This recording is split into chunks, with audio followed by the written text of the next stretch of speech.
Portable 3.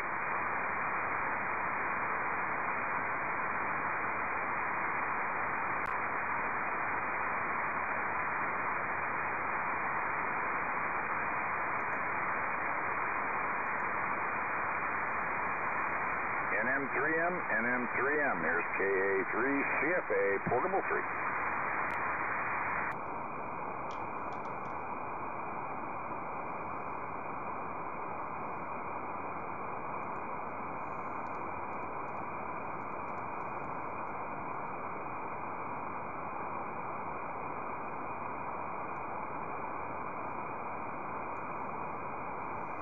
Good morning, Sam. KA3 CFA. KA1 Zulu Echo Portable 3. How have you been? Over. Morning to you too, sir. I've been just fine. Hanging in here at the cabin and Giving my buddy over there in St. Mary's a call, see if he was on there this morning. KA3 CFA. Okay, Sam. This is Stan, kind of a neighbor up here in Coudersport. Good to see you on there. I hadn't heard you in quite a while, so glad you're back at the cabin. Let me see. I'm not a hunter, but I suspect you probably are. So does that mean hunting season has begun again? Over. Well, yeah, I am a hunter, Stanley, and but no, I'm not up here hunting. I'm up here battling the battle of the leaves. It's a yearly thing. When you have 1 acre of ground covered with trees that are between 70 and 90 feet high, and they could tend to come down in the fall. And if you don't blow them, mulch them, and get them out of the road, then they become very treacherous when they get wet or covered with snow. Over. Oh yeah, I get you there. Now that I'm down here in Florida, I don't have to worry so much about that because we have a landscaping service that comes into the community and takes care of that for us. Well, pretty much.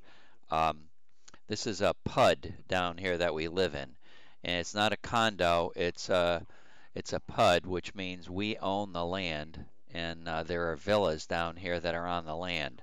So the villas are all maintained by the association, meaning the roof, and they mow the grass and everything.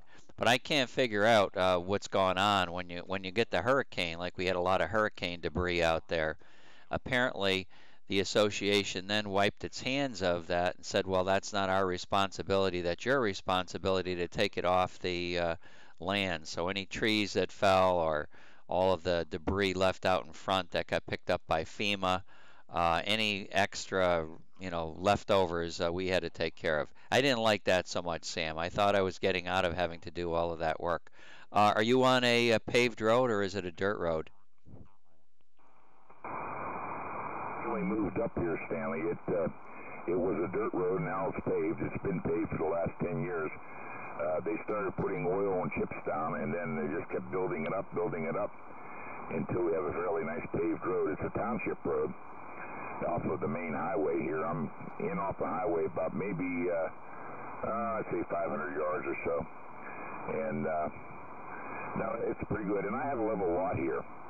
I could never understand why people go down to Florida and buy into those associations, gated communities. They tell you what color doors you can paint, what color you can paint your doors on your house. I would tell them, look, I paid for the house. I'll paint it any color I want. And if I want to put up a tower in my backyard, I don't care if the neighbor down the street says it's aesthetically not compatible to his house. That's tough shit. well, all I got to say is well put, and yeah, we definitely have color restrictions. We have, we can put plantings in the front yard, and we can spruce the property up in that way with various shrubs and things like that. But we do have to file a piece of paper with them that tells them what we have to do. But I guess the choice is you don't have to do that. You know, you don't have to live in that gated community. You can choose to live elsewhere. So a lot of people have done that.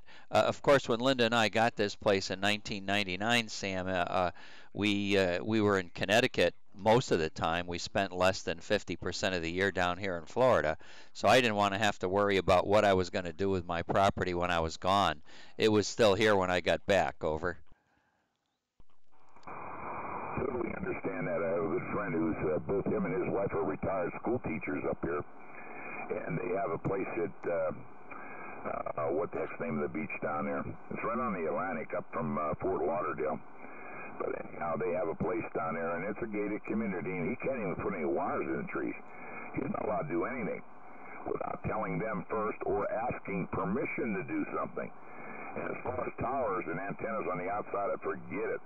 You're not allowed to do that. So he stuck up a 20-meter dipole and he stapled it to his railing on his deck up on the second story there of his condo, and it works. It's a stealth antenna. And I told him, I said, you know what? I don't care. I'll put up with the snow. I'll put up with the cold. But I am not going down south there and putting up with somebody telling me what I can do on my own property, especially if I pay $150,000 or $200,000 or $300,000 for a home in Florida, and I'm going to have somebody who just doesn't like my color blue that I want to put on my front door. You know what I mean?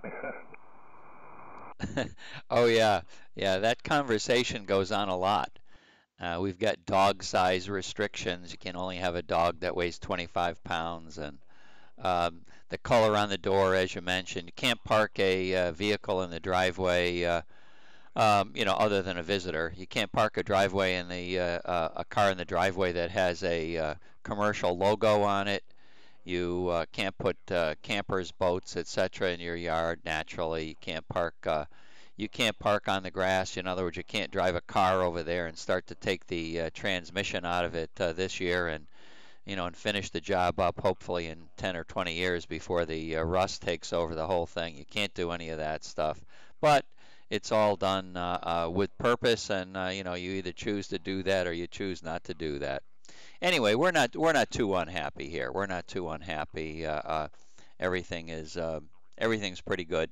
And we don't. It's a whole lot less expensive than maintaining two houses. So we get rid of the house up in Connecticut, Sam.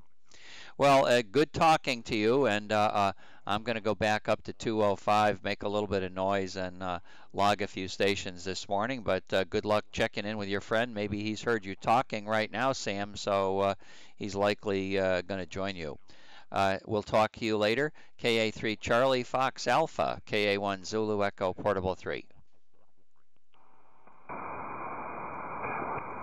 very good, Stan. Nice talking with you this morning.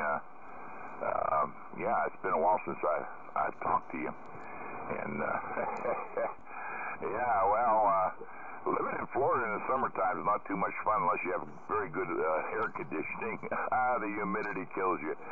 But, I like Florida. Don't get me wrong. I've done a lot of diving down there up in north central Florida around Gainesville, Alachua County. I enjoyed it up there very, very much. And I've dove into Keys and on the Gulf Coast there, down at Rainbow River, Crystal River, down that way. Very nice. It's just really nice. In the summertime, it gets awful hot, though. Oh, it's hot and humid down there. I don't think I can handle it there year-round. But, yeah, good talking with you. I did turn the beams over your way to the east here, and turn the beam over to the east so you can hear me a little better. But, yeah, I haven't heard too much activity on here. Of course, I don't have a big receive preamp up on top of the tower. Maybe I should have put one up there if I was getting into the sideband seriously. Although a 31-foot boom on a 2-meter antenna, I guess it is pretty serious for 2-meter sideband. So much for that. 73s, have a good week coming up. Stan, nice talking with you. KA1 Zulu Echo Portable 3. KA3 CFA Portable 3, now Connie. Clear.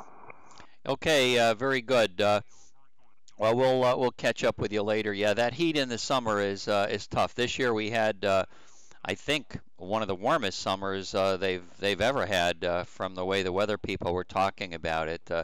I think the average number of days over 90 is like 80 for the year, and you know, sometime in the beginning of October, we still get days up to 90 degrees right now, but I think our count is somewhere like around 120 or 130. So we've had a lot of days over 90, and the nothing, you know, nothing up to 100. And in Connecticut, I used to get, you know, every couple of years you'd have a spell of having, you know, 1 or 2 days over 100. They've never had 100 degrees down here where we are. We're down here in Clearwater Beach area. You know that area very well, I'm sure, over here in Tampa Bay. So our weather is, you know, the air conditioner worked fine, and you're right. If you're outside in the summer and you're not in the shade, you're probably going to die. But if you're in the shade, it's okay. It's kind of bearable. Linda and I still go to Busch Gardens and we walk around and everything.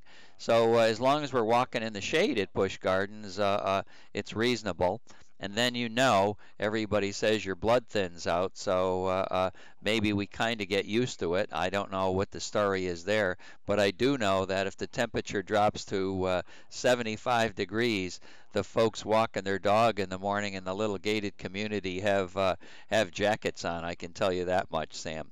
73. Good morning. KA1ZE Portable 3 going up to 205. Before you go, Stanley, I had a question for you. Yeah, go ahead. Got plenty of time. Yeah, the property you own up here in Pennsylvania in the mountains, I'm assuming you own the property. Is that correct? No, I do not. You're leasing the property? Well, I have an arrangement with the people that own it.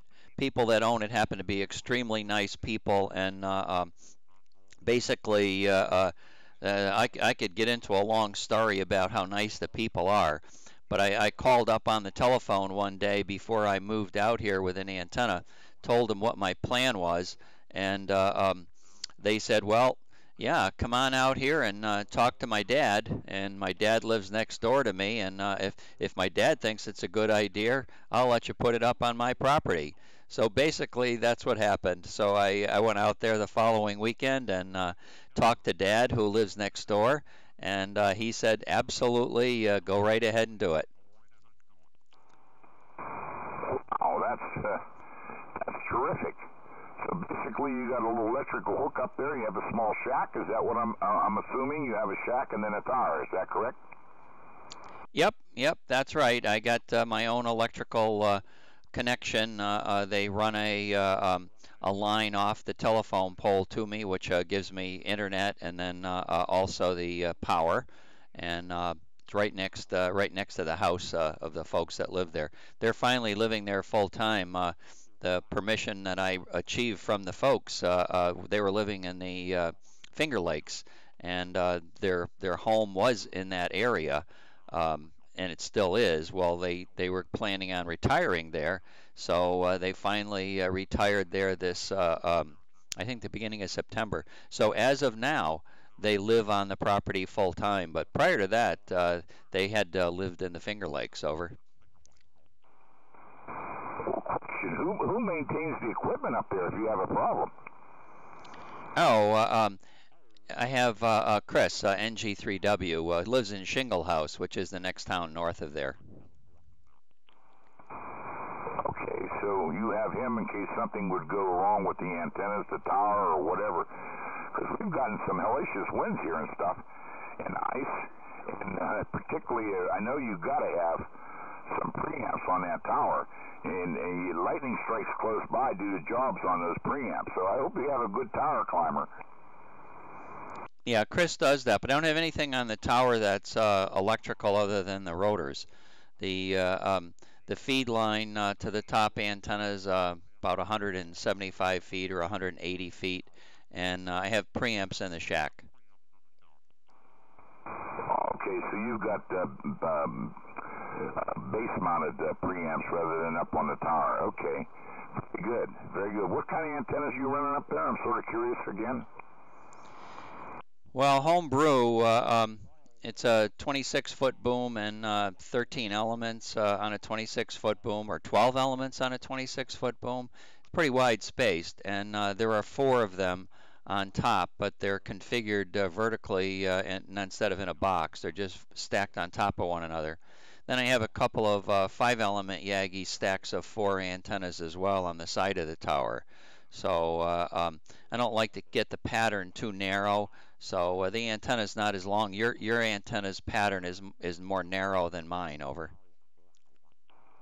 Yes, that's correct. Yeah, yeah, because it is a very long boom. Yeah, and then my stacks that I have stacked 13 elements for FM at the top of the tower. They are stacked 13s. They're even narrower than our standard, just a plain old 13 element boomer. Yeah, well, they work real well. My good friend Sid, K8ZES, I don't know if you remember Sid, but Sid had a place in FN02. He lived on, take it a farm almost, I think is what it was. He used those 51 or 52 foot long antennas on 2 meters, and he used a pair of them stacked vertically. So he had a lot of gain. And Sid could work absolutely everything I could work. Sid did a marvelous job with it, but it was like a laser beam. So if he wasn't pointed at the other station, nobody was going to hear him. So that's there's a tremendous advantage to having the long antenna. You can work the station that's way out in the distance, and you can also null out noise. That's a lot of things that's something that a lot of people don't even think about. That sharp pattern really comes into play when when you have got a noise source in the area, and when you point near it, it drives your receiver crazy. Well, if you've got that sharp antenna, you've got some possibilities of not picking up that strong noise. For me, that 5-element set of antennas I have, they're plus or minus 30 degrees on the azimuth pattern, so I can't get away from the noise on those. There's a couple of noise sources that bug me, and I just got to play and live with them. I'm thinking about putting up a sharper pattern antenna just to help me with noise. Over. I understand. I'm very lucky, with my cabin up here in the woods. I have no man-made electrical problems close by to me. Occasionally, I do pick up the electric fence from the farmer down the road about half a mile away. Occasionally, if it gets wet, real wet, or real dry, I should say, not wet, dry, in the summertime. But living in the woods up here has its advantages. There's very little, if any, man-made electrical problems that I have, and that boomer does a nice job, but it's quite sharp. If I can't get it right on you, then I may not even hear you. So, all right, I'll let you go, Stan. I was just curious about your setup and how it worked there. But you do have a caretaker who takes care of things for you, and it's a good thing. In fact, that's a real good thing. So, you go back up to 205 and see if you can rattle some brains over there. Rattle some chains and get some people talking there. See you later. 73s from KA3CFA, Portable 3 in Elk County. Okay, wonderful. Well, you're sounding great as always. Always nice to hear the big signal from your location. The location that I selected was exactly like yours. It's on a dirt road off of a dirt road, and they're privately maintained roads. So you've got to go down a couple of dirt roads to find this place, and then go on up to the top of the hill. And there just was no noise here at all when I first built the tower. I don't know whether it's about 12 or 13 years ago now. So I built a tower and there was no noise.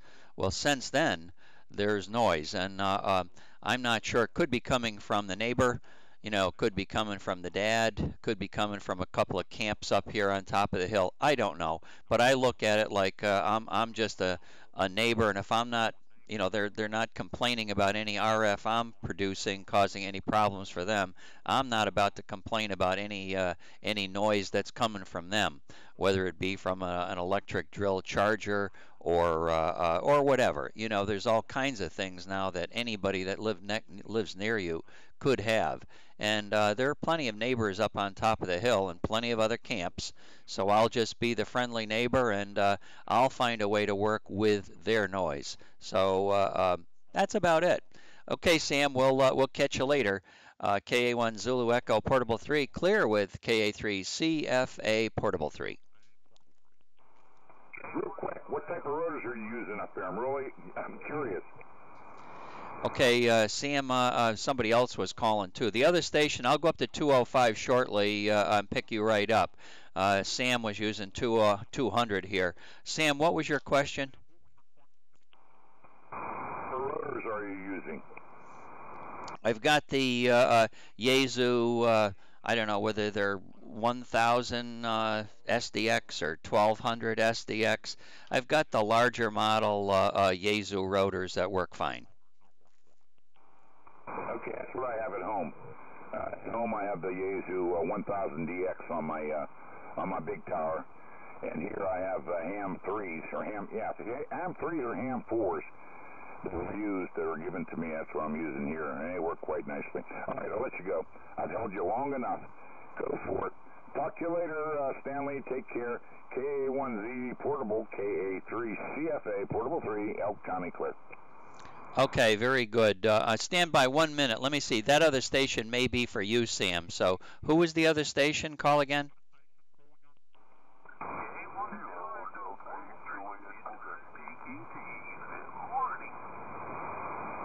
Oh, I had a whole bunch of stations there calling me. So, gentlemen, please move up to 205. I'll let this frequency, let Sam have this frequency. He's trying to get a hold of a friend, so I certainly don't want to disrupt that.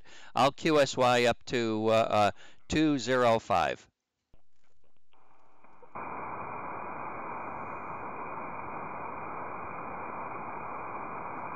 Okay, go ahead, Sam.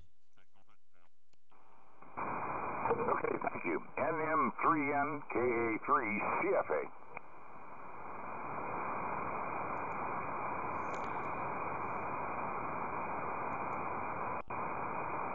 Okay, I made it. KA1 Zulu Echo Portable 3, KD8JQ, KA1 Zulu Echo Portable 3. Good morning, Don, Fox Nancy 01.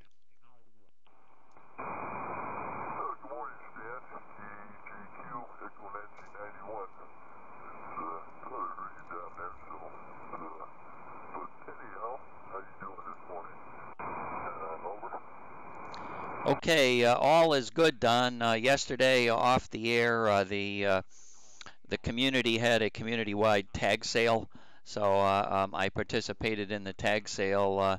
Linda and I were walking around the neighborhood, visiting with neighbors, and we actually didn't sell anything, but we went around looking at all of the good items that everybody else was selling. And I can understand why they would sell it. I remember telling Linda one time that she wanted to have some stuff in a tag sale as well. I said, look, you just tell me what you want for all of that stuff. I'll pay you that much money. We'll put it all in the back of the car and we'll bring it to the dump. That seems to me like the best way to handle that. Over.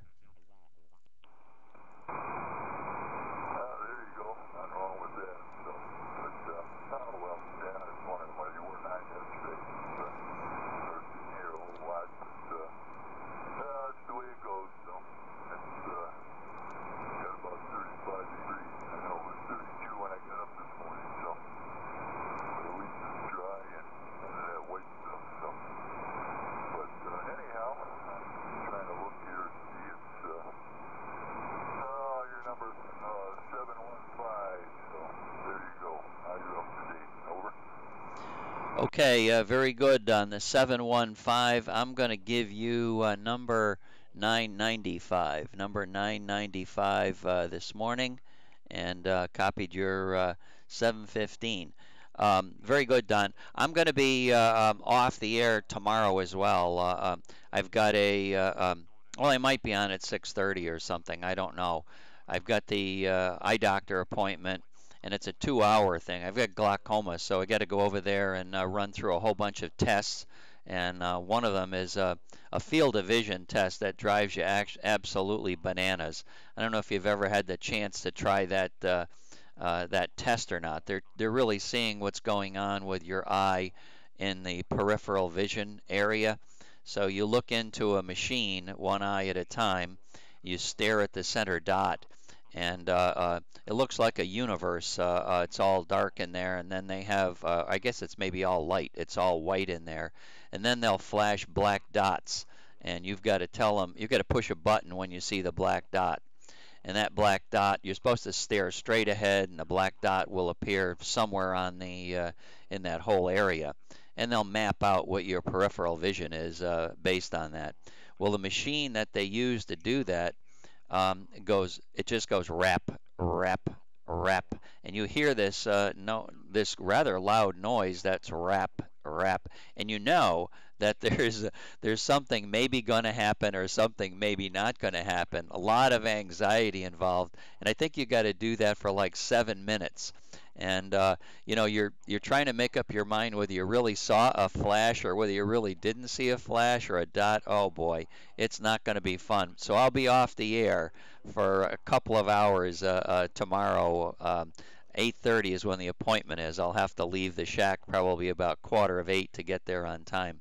KD8JQ, KA1 Zulu Echo, Portable 3.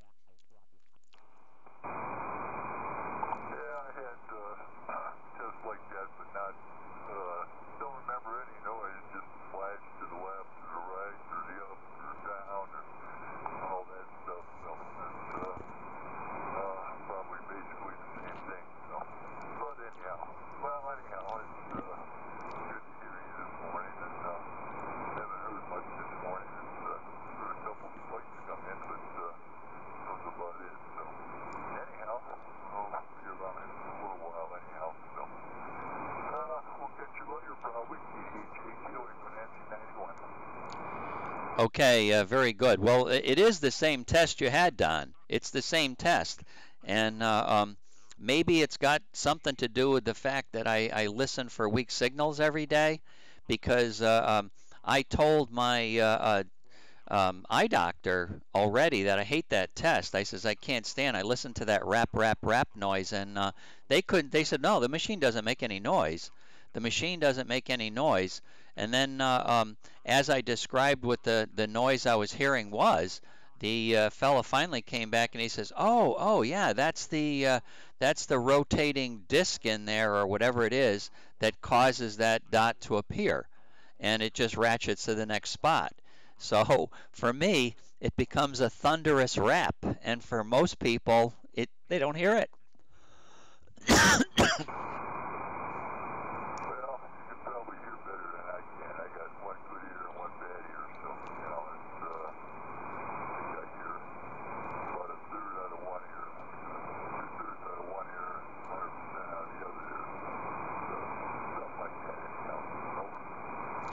Okay, very good. Well, Linda says I've got selective hearing, so I got that. I already figured that one out. Hi.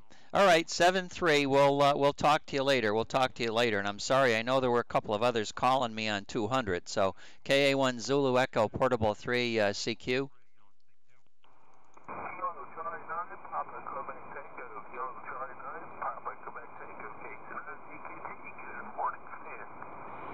KC9, Papa Queen Tokyo, KA1 Zulu Echo Portable 3. Well, good morning, Brandon. You're sounding very good this morning. Fox Nancy 01.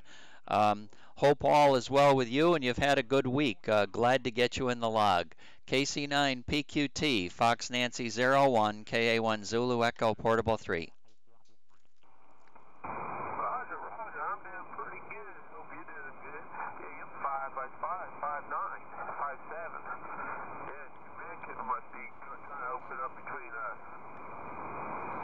Yeah, it could be, because you're a whole lot stronger than you were the last time I was trying to make the contact with you, so I appreciate a good band condition. We have this past September, October, had several really good days of propagation.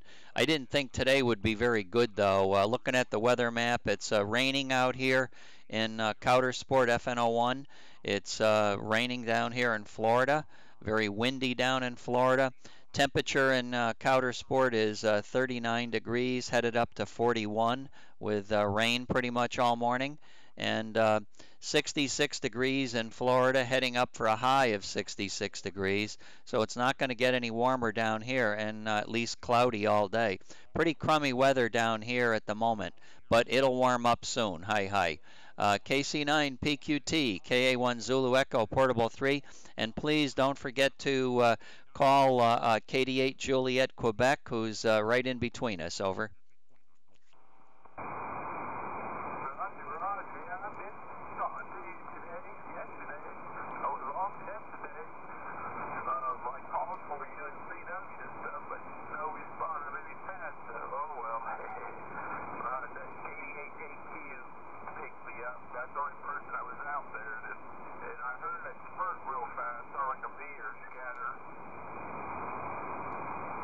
Okay, Brandon, very good. Well, yesterday I was off the air. We had a community tag sale. So Linda and I were out playing around in the community tag sale, and we did not, I was not on the radio at all. I was in the tag sale, taking part in that all morning. Over. Is it like a rummage sale? Yeah, basically same thing. 2 times a year, our community, we have a community of villas down here in Clearwater Beach area, and 2 times a year we have what we call a community yard sale or tag sale. Everybody that wants to participate can put stuff out in their driveway and have people walk, drive through the area and stop. So we have a lot of people in the area that come from other parts of the county, and they come and they look at all of the rubbish that people are trying to sell. Linda and I didn't try to sell any rubbish, but I used the opportunity to find some new people to go talk to. Hi. I do like talking to folks, so I had no problems finding people that hadn't heard me before, and I had a fresh territory of new meat. Hi. So we had a good time talking to new neighbors over the whole morning yesterday. KC9 PQT KA1ZE Portable 3.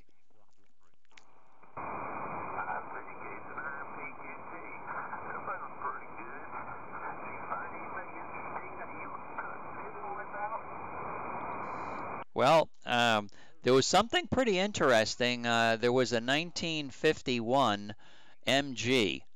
I don't know what it was, a convertible, a nice MG convertible, and of course I offered the gentleman $10 for it, and he wasn't selling it, by the way. He was driving through the neighborhood, but it was in the perfect restored condition. It was so nice that Brandon, I asked him if it was a kit car. I says, man, is this a kit car?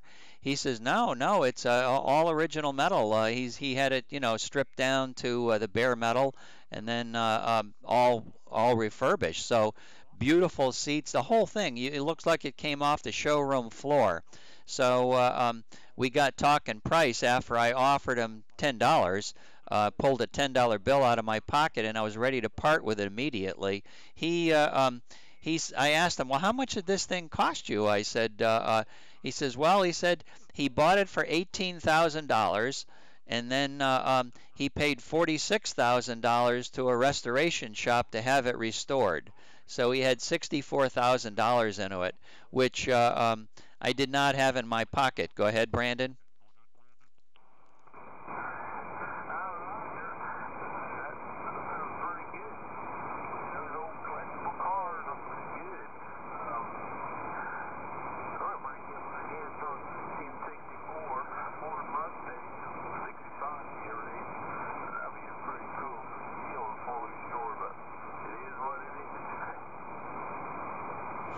Brandon, I remember buying I think it was a 1964 and a half Barracuda. So I had the very first model Barracuda that I bought brand new for about $2,200 in 1964 to 1965. That was the Barracuda with the big glass, the fancy glass kind of rear window. That was awesome. I was sorry that after driving it 150,000 miles, I gave it to somebody. I was tired of working on the engine. It kept blowing out freeze plugs. So freeze plugs would go all the time on it. There was something wrong inside of the engine that I was unable to neutralize and make the engine block not rust. So it rusted out the freeze plugs all the time. So I got tired of it and gave it away. But that would have been a very nice, valuable car to restore as well. Over. Roger, roger. That sounds pretty good. Other than the freeze plug, yep. I heard about this rear range. That something was going on in the engines. I don't know. But, yeah. Things were a lot more better back then. Better built, too. Well, I know that you know, if you look at the really old cars, the ones from the 1940s and earlier, I think the metal they used was you know, probably, I don't know, very thick. I don't know how thick the sheet metal was on those, but the new cars, well, the later model cars, the sheet metal was more like tinfoil compared to the old metal the old cars had. They had some pretty stiff metal. Over. Roger, roger. Yeah, that's when things were built good. Now you can hit a duck in the road accidentally and you'll crumple your front end of a new car. Absolutely, but of course they did that for safety reasons with the new crumple zones and everything. It cost us a lot of money to fix them, but at least we're alive to fix them. So they've got good reason for doing that, and things are really much safer than they ever were before. We go a lot faster today, even back when I was a kid, your age. Um, you know, going down the highway at 70 miles an hour was kind of a little bit of a rush, 70, 80 miles an hour. It was something that the cars could do, but the engines would wind up pretty tight going that speed. And, you know, nowadays cars do that routinely. So the cars are really better today than they ever were before. Over.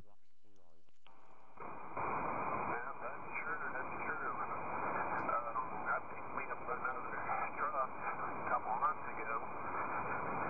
2003 Ford F-250 with a 7.3-liter turbo diesel power stroke. It's a crew cab, so a lot more better room for the family to get in and out for the back seat and stuff. A lot more room. It's like the nicest vehicle I've ever had. It's 2003 Ford F-250, 7.2-liter power stroke, four-wheel drive. Oh, that's pretty awesome. For a while when I was up north, I was driving a Dodge with a Cummins diesel in it. The Dodge was, oh, it had a utility body on the back end, so it weighed about 9,000 pounds. The truck itself, four-wheel drive, and I think it was a 1995. That's the truck that I had when I moved my station out to FN01. I had that, and I used that to climb up the big hill and everything. Worked quite well. A little bit expensive for fuel. That's the only problem with those, Brandon. Oh, Roger. Yeah, that's true. I'm getting about, if I'm easy on, I'm getting about 18 miles per gallon out of it.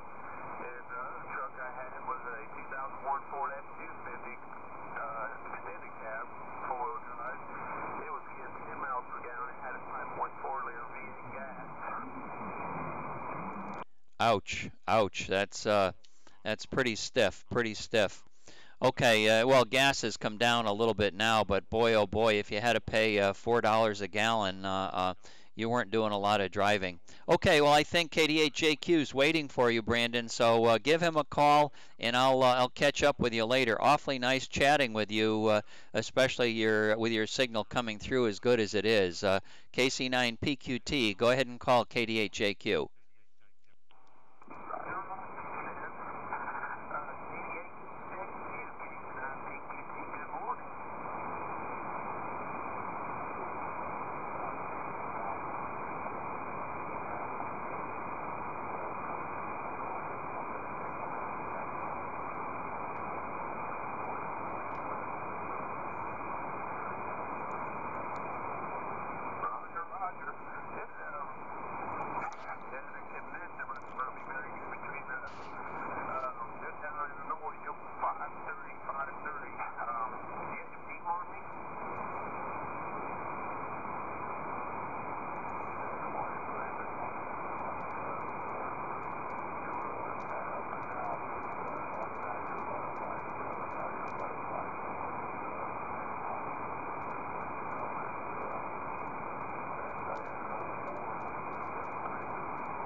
Yeah, W1 Charlie Oscar Tango, KA1 Zulu Echo Portable 3.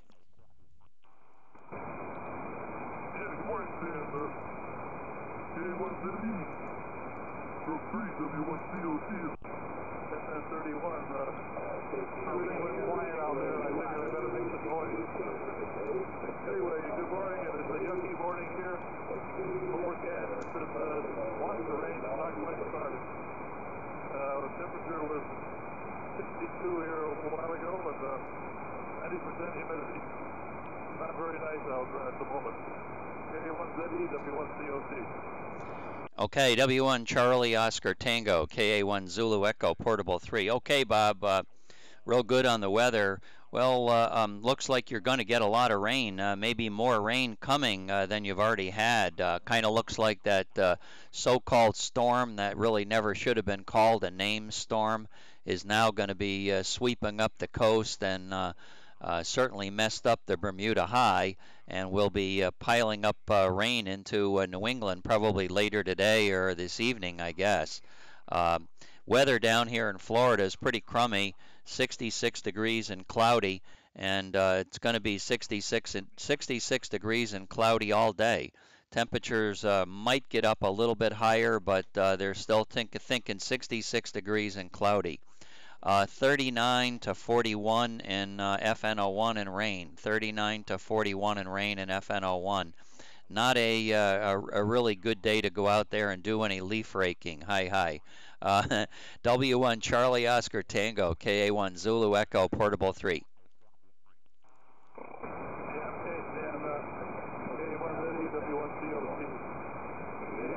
Down right at the moment. They're way down. And you said to keep up the noise.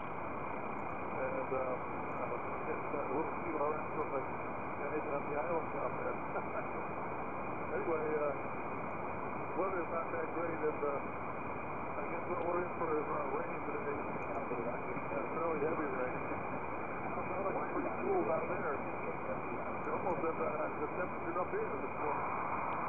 But you can get a lot colder out there down there, Sam. I'm sure you found that out. And sometimes you get a frost even. Very rare, but it happens. So anyway, I won't hold you there. More traffic this morning. Because usually on Sunday mornings it starts off rather slow. Everybody's sleeping in, you know. It's really dark out this morning, but with heavy clouds and, you know, it's about dawn, and it was like middle of the winter. Anyway, we'll hold you up, Sam. K1ZE, W1COT. Okay, Bob. Yeah, signals are really poor. The best peak I got from you was about 15 decibels out of the noise. So pretty bad condition. Looking at that, let me see. If I look at that map that we always look at, let me see what this thing looks like right now. The surface map, surface analysis map. Yeah, it's kind of like I got to go right across this frontal line, right across the front line, Bob, and whatever the cause, whatever's happening is not good. Conditions were not bad out west. I was just talking to Brandon out there in EN70, and conditions were actually quite good in his direction. I would say slightly up, and that's just basically across some low pressure stuff. But this frontal line that I'm crossing to get to you is not doing us any favors. I can tell you that much, Bob. All right, real good. I'll talk to you later. Tomorrow morning, Bob, I'm not going to be on the air. I've got a eye doctor appointment at 8:30 and have to leave before 8 o'clock to get there. The glaucoma, you have to go have it tested, and this is my first checkup down in Florida. So they've got me scheduled for a whole battery of tests, one of which I don't like. It's the field of vision test, where you stick one eye at a time and you look at a dot in the middle of a universe type screen, and it's white, and then they flash these black dots on the screen, and you've got to push a button when you see a dot. That test drives me crazy, so I'm not looking forward to that. I think it's about 7 minutes for each eye, but it's very, very high anxiety. I don't like it at all. W1COT, KA1ZE portable 3. Yeah, I've had that done, Stan, and it's a pain. The regular eye doctor, though, who's an MD, doesn't bother with that, as far as I know. I've never had it done there. It's when I went to the optometrist that they do all those tests. I'm not sure why, but maybe they made more money off of that at all. But in any event, I haven't had one in a long time. So we'll see you later, Stan. And okay, I'm not being on tomorrow morning. 7-3, and talk to you later. Okay, A1ZE, W1COT. Yeah, okay, Bob. Well, what that test is it's just to get a baseline of what your peripheral vision is, because with the glaucoma, you lose peripheral vision. You lose the peripheral vision. So I think it's just a baseline for testing how your peripheral vision's doing. Not that they can do anything about it. They just want to know what it's like. I had it done in Tolland, and they eventually I told them, look, I'm not going to have this test done anymore. I said, I can't stand it, causes too much anxiety. And they have another test, like they say. They can look in your eye with some kind of a camera type instrument, and they can see where you're likely to lose your peripheral vision. But it's not really as good as that stupid test with the flashing light. But, like I've said, well, if it's not going to make my vision any better, if you just know if it's getting worse, how is that what benefit is that for me? So I'll probably tell this guy the same thing. He's not an MD doctor either. He's just an optometrist type doctor, but he's within my medical plan, and he's free. He's free. So Bob, free is good. Over. Free is good. Roger, Roger. Well, that's about the same opinion I have of the whole thing, too. But, well, we're paying for it, though. You are really loud, Ron. Well, that's for sure. Yeah, 5-9 Stan, W1COT, 7-3. Okay, 7-3. We'll talk to you later, Bob. Good morning, Ron. Fox Nancy 0159. Good signal, Ron. Over. Good morning, Stan. 59SN31 here, and good to hear you on this morning. We're planning on batting down the hatches here later this afternoon. The wind's supposed to be a big blow up here, so we'll have to lower the tower down. So that's the story. Anyway, nothing else new.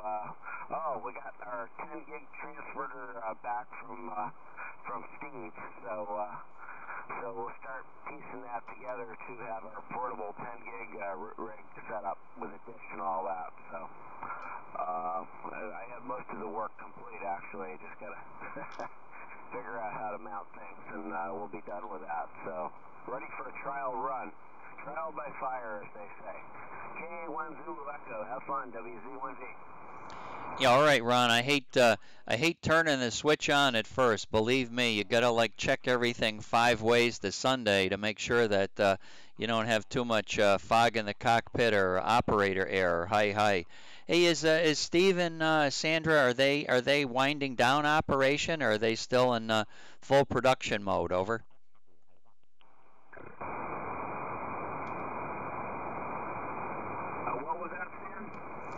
Yeah, I was just wondering if Steve and Sandra, are they still in full production mode, or are they kind of like semi-retired?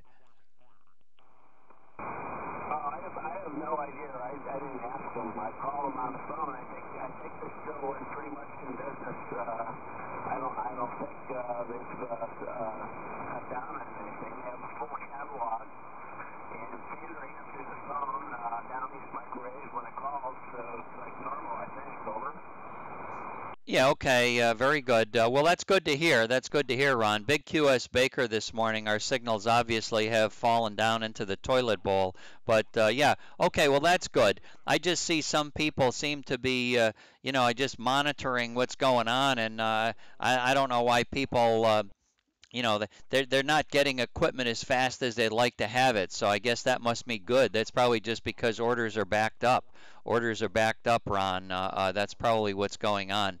All right, Ron, we'll say 73. Good morning. And yeah, make sure that tower's down, and you're going to get a lot of rain as well. WZ1V 73 KA1 Zulu Echo Portable 3. Okay, 7-3 Stan. Have fun.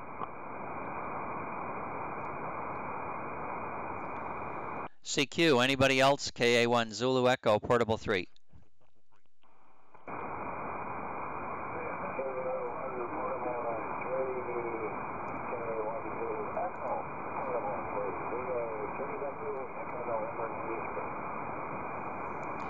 Okay, I think it's VA3 Whiskey Delta. I think that's you, Bill. I'm gonna move my antenna closer to you. You're on the back of the antenna. VA3 Whiskey Delta, KA1 Zulu Echo Portable 3.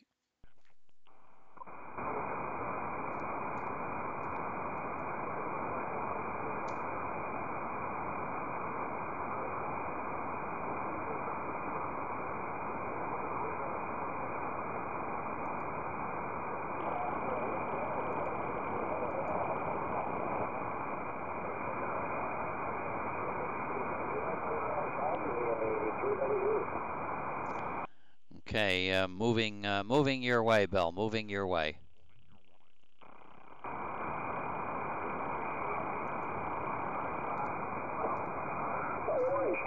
think I hear Sean out there. I'm not sure. I thought I heard something mobile when I hear a voice out there, but I'm kind of like aiming at you. I'm not sure who it is. Well, turn off the east antenna so as not to disturb anybody out there, Bill. You're sounding good. What's the new radio? What's the new radio? It sounds very nice. Good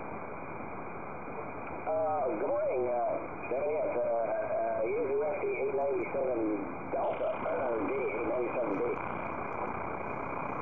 897D. Sounds really good. Nice audio quality. How do you like it so far? Over.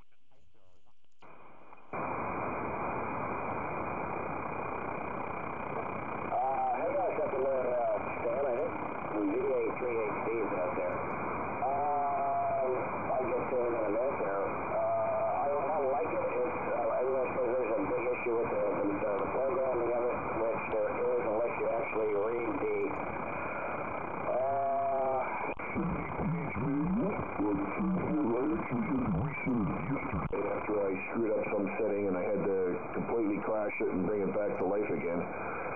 Other than that, once I figured it out, it's not a bad radio. I rather like it, actually. Yeah, okay. VA3 Whiskey Victor, KA1 Zulu Echo Portable 3. Real good. Well, yeah, that is a problem with all new radios. You know, mine is really, you know, the digital receiver that I've got, that's the only thing that I ever change. There's no point changing the transmitter. I replaced the whole transmitter TS2000 a couple of years ago because of problems I was having with the old one. So the new one seems to be functioning okay.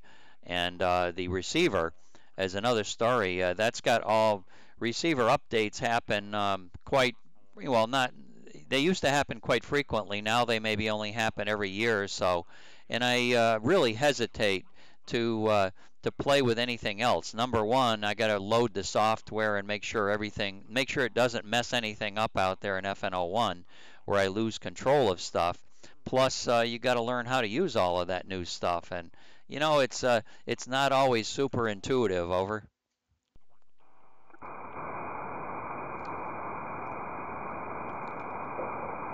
Yeah, no, I hear you. And well, a couple other things, Stan. The 726 that I was using on 2 meters was not even driving my amplifier properly, which is probably one reason why we got a better signal on me. I'm probably getting a good 100 watts out of the amplifier with this radio because I'm driving it at about 20 watts. The 726 was probably maybe 8 to 10 watts, and it wasn't driving the amplifier properly. So I was just trying to jump into the 2000s. All the equipment I have is at least 20, 25 years old. The HF radio was starting to have issues. The auto tuner stopped working properly. It lost one of the bands on it. So I just said, well, time to jump into 2000s, and I'm quite happy. This is the radio I wanted, and I got it for a reasonable price, and I'm a happy camper. This will go to the grave with me, Stan. KA1 Zulu Echo Portable 3. Victor Alpha 3 Whiskey Victor. By the way, you're 5 and 7, 5 and 5, 5, 5, 7 there, Stan. Speaking of which, another issue I had yesterday with this was when I switched it to SWR, I lost the S meter, and so I had to, that was the biggest problem, so I had to reboot it somehow. But there you go, KD1 Zulu Echo Portable 3, Fox 901, 5357 and Echo 1993. Okay, Big QS Baker this morning, 10 to 25 dB out of the noise, so it's real big.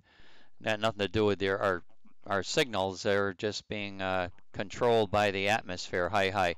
And I see I'm getting a little bit of packet loss too, so I don't know whether it's chopping my audio. That could be too, but I was just monitoring the, some packets are being lost, going back and forth. Problem that's not new to me. Hi. All right, real good. Well, I'll let you carry on. There's some stations down in Echo Nancy 91 if you want to move your antenna south. I think KC8YJB and KD8JQ are down there in Echo Nancy 91, so you may want to focus some energy down in that direction too. I will say 73 for now. And I'll let you know that your contact number 999 since July 1st. K8TQK is keeping track of 2-meter contacts since July 1st. It's he has a contest that he operates with the Central States organization, and their calendar year starts July 1st. So he collects states and contacts, and I'm a couple hundred contacts behind him. He's approximately 200 ahead of me.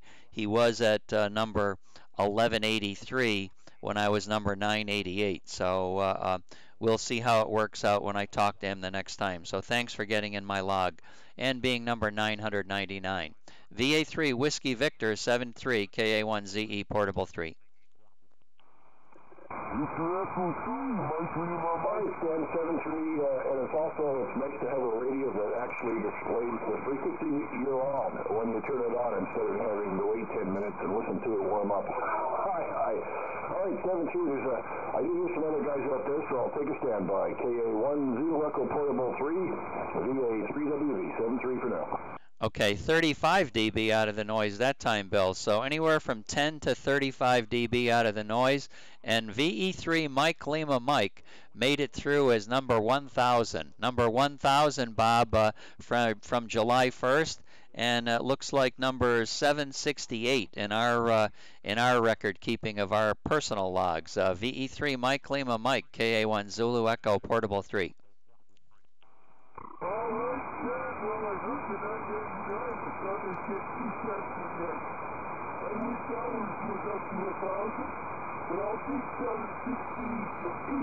Sean, 215. Yeah, nice to be number 1,000.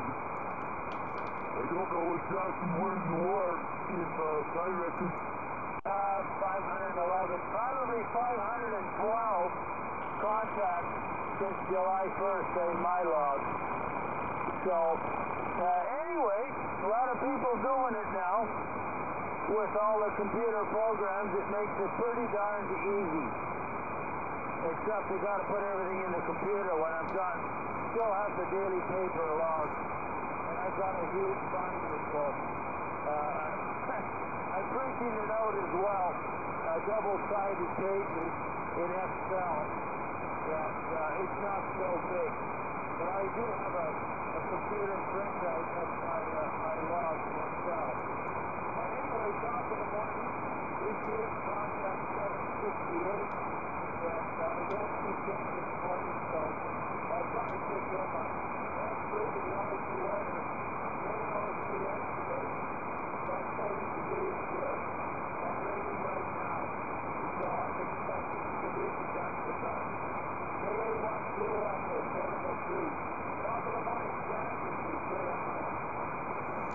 Okay, VE3, Mike Lima, Mike, KA1 Zulu Echo, Portable 3. Well, real good. All your comments on all of the numbers. You and I enjoy this sort of thing. I like it. It challenges me. It challenges me. I like to see the numbers going higher and higher, and I know you and Ken approaching the 2,000 mark for contacts. It's going to be a while before you hit it, but it's certainly nice to set something up like that as a goal. And ours are getting closer and closer to 1,000. It'll take a lot longer for us to get to 1,000 than you and Ken to get to 2,000. But you're religiously doing it every day. So I hope Ken checks in soon and you get another bean in your pot for Ken. But fine on 768 and number 512, number 512. So we'll say 7-3 to you, and I think VA3 Hotel David he took VA3 Whiskey Victor up to 215. So those two stations are not here right now, but they'll be waiting for you on the other band, of course. Top of the morning, VE3 Mike, Lima Mike, KA1 Zulu Echo, Portable 3. All right, Stan. Well, QSB is ridiculous. You're going from an F5 down to just above the noise level. 100% copy on that last transmission, but no signal report, and you ended up back up to F5. So it's all over the place, and satellite reception here on the TV is about the same. It gets pixelated, and a lot of heavy cloud coverage really destroys the satellite coverage. But anyway, that's to be expected. Appreciate the contact with Stan, and keep the numbers going and have fun while you're at it. Top of the morning, 7-3. KA1 Zulu Echo, Portable 3. Nice to get you in the loft. KMLF, you're number one this morning. Okay, Bob, as you mentioned, Extreme QS Baker, Extreme QS Baker. Unbelievable, Bob, all the way from 25 dB out of the noise down to around 5, right where it's right on the cusp of not being able to make it at all. So thank you very much, 737373, and KA1 Zulu Echo Portable 3, 66 degrees in Florida and cloudy. Going to be high 66 today. CQ from KA1 Zulu Echo Portable 3.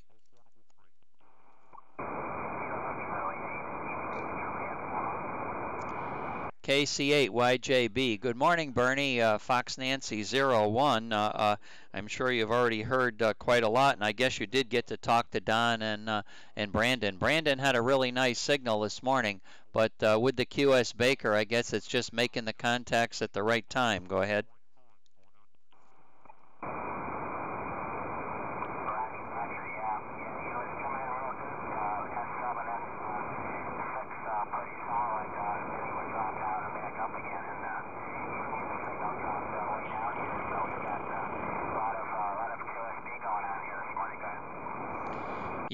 Yeah, so it's kind of hard. I'd like to be able to give I give you a nice 20 dB out of the noise report, Bernie, but who knows whether that's at the top of the cycle, the bottom of the cycle, or middle of the cycle. I got no idea, but it's quite the morning.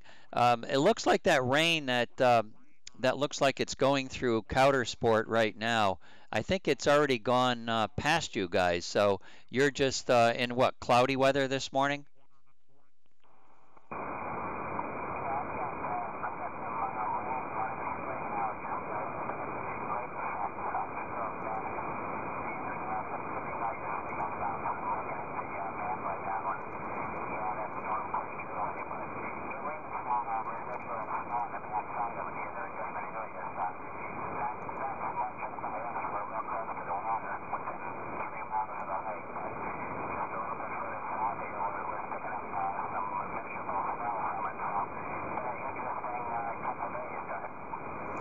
Yeah, for sure, for sure.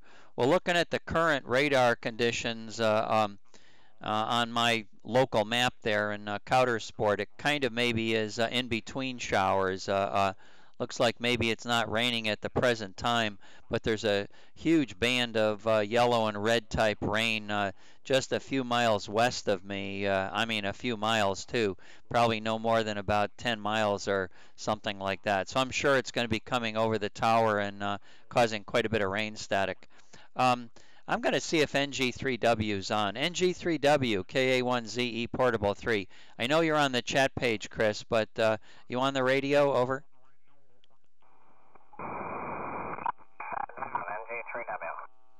Cool, cool. Well, good morning, good morning. Talking to Bernie here out in EN91. But looks like the map looks like maybe rain. It's been raining. Is it still raining? And I guess maybe the rain's a little west of us. We had a constant downpour, and now it's sort of tapered off just to a mist right now. So it'll be off and on most of the day. Over. Yeah. Okay. Real good. Well, I guess it's good for something or other. Let's hope it doesn't. Boy, I can't even talk anymore. My voice is all frogged up. All right, real good. So, how are things going? How are things going in Couder Sport area? Well, they've been tearing up the streets all summer long, and I mean right down to the dirt. They've been putting a new base layer in, new lines and new curbs. So every time I go to work or come home from work, I'm never sure what path they're going to redirect me, what back street. So anyways, they're getting a few of them done. All the bridges between here and Coudersport were redone this summer. And so you had to sit at a traffic light waiting for it to turn green when you couldn't see anybody for the next 3 or 4 miles down the road. But I exaggerate. But anyways, that's over with. They're all done. And, around here, that's the excitement. So now you just try to avoid the deer. They're now starting to move this time of year. Over. Yeah. Oh, yeah. Well, I can relate to that. I know, the few times I've been out there, I've seen plenty of those stoplights, for traffic, and they go the longest distance in between that I've ever seen. They're not like they don't shut down like one small part of the road. They shut down the road for quite a distance. I know coming up Route 6, I remember those days for sure when you had no idea before you came into Wellsboro. They had a big segment out there by the country club for a while, Corey Creek, I think that's the name of it. But they had the that one-way stoplight there, and you had no idea what was taking place. There were no cars coming, and there were no cars. You certainly weren't going because you were waiting for that light. And then all of a sudden, a dribble of cars would come by, and the man would wave you, or the light would turn green and let you go again. So yeah, I can see where that'd be a real pain in the poop. How'd the block make out? Bill told me that you had a couple of studs in there that were I guess you couldn't get anything off of them at all. Did you finally break them off, or what did you do? Over. AB3WL. Good morning, Bill. And I got everything tore off, and I can't get the heads off because the valve covers won't come off. I've got 2 out of 6 on each cover that are seized up. The torque is trivial. It's a very low torque on them, but it's the aluminum cover has basically welded itself to the bolts, so the shoulders. And if I can't get those off with the engine in the car, I'll have to pull the engine, which is not a big deal. I've got maybe 6 bolts, and I'll cherry pick that thing out of there and wheel it into the barn. But I was hoping not to do that. Stan, over. Yeah, okay, and very good morning to you too, Bill. KB3WL, KA1 Zulu Echo, Portable 3. Real good. Wow, that's nasty. I'm not sure I even follow you. So the head of the bolt has welded itself to the aluminum head. How did that happen? Over. the bottom row, there's two rows of bolts that hold that valve cover on. It's a flat engine. You got two cylinders either side, but so I've got two valve covers I have to deal with. When I get the valve covers off, then I've got easy access to the head bolts themselves, the valve head. So then I'll be able to change out those head gaskets. But anyways, the valve cover itself, the very bottom row is exposed to the weather, and that aluminum oxidizes, and well, in fact, even the heads are aluminum, but everything is oxidized up. I've been soaking it with a treatment this week, and I should have been working on it last night after work, or even early part of Saturday, but Friday night me and Karen went camping. There's priorities, Stan, over. Yeah. Okay. So what happens when you just try to turn it? What happens when you turn it? You can't. You can't. So you said that it's not torqued down. Well, how do you know that it's welded itself to the? And I saw all of that corrosion on top of the valve cover. So what happens when you just put a big wrench on it and try to move it? Oh, yeah, I've tried torque wrench, I've tried all sorts of things, and they won't budge. The bolt has threads just on the bottom half of it to go into the head itself. So the top part of the bolt is like a smooth cylinder, similar like what you'd have on a set of calipers, the bolts that go to brake calipers. And anyways, that smooth surface being... it's kind of like a nickel plate that's it'll corrode horribly to the corrosion from aluminum, and it's a little acetone and transmission fluid. It might work its way through that, but what I'll have to do is over torque the other bolts and put those the two that are still tight under a lot of tension. Then I'm going to drive the face of the valve cover with a wooden block and a hammer. I'm going to try to pop that loose. If I can get that corrosion broken free, then the bolts will basically turn right out. Over. Yeah, I kind of understand what you were going with, and that was my thought. I was saying, well, what about some kind of an impact wrench?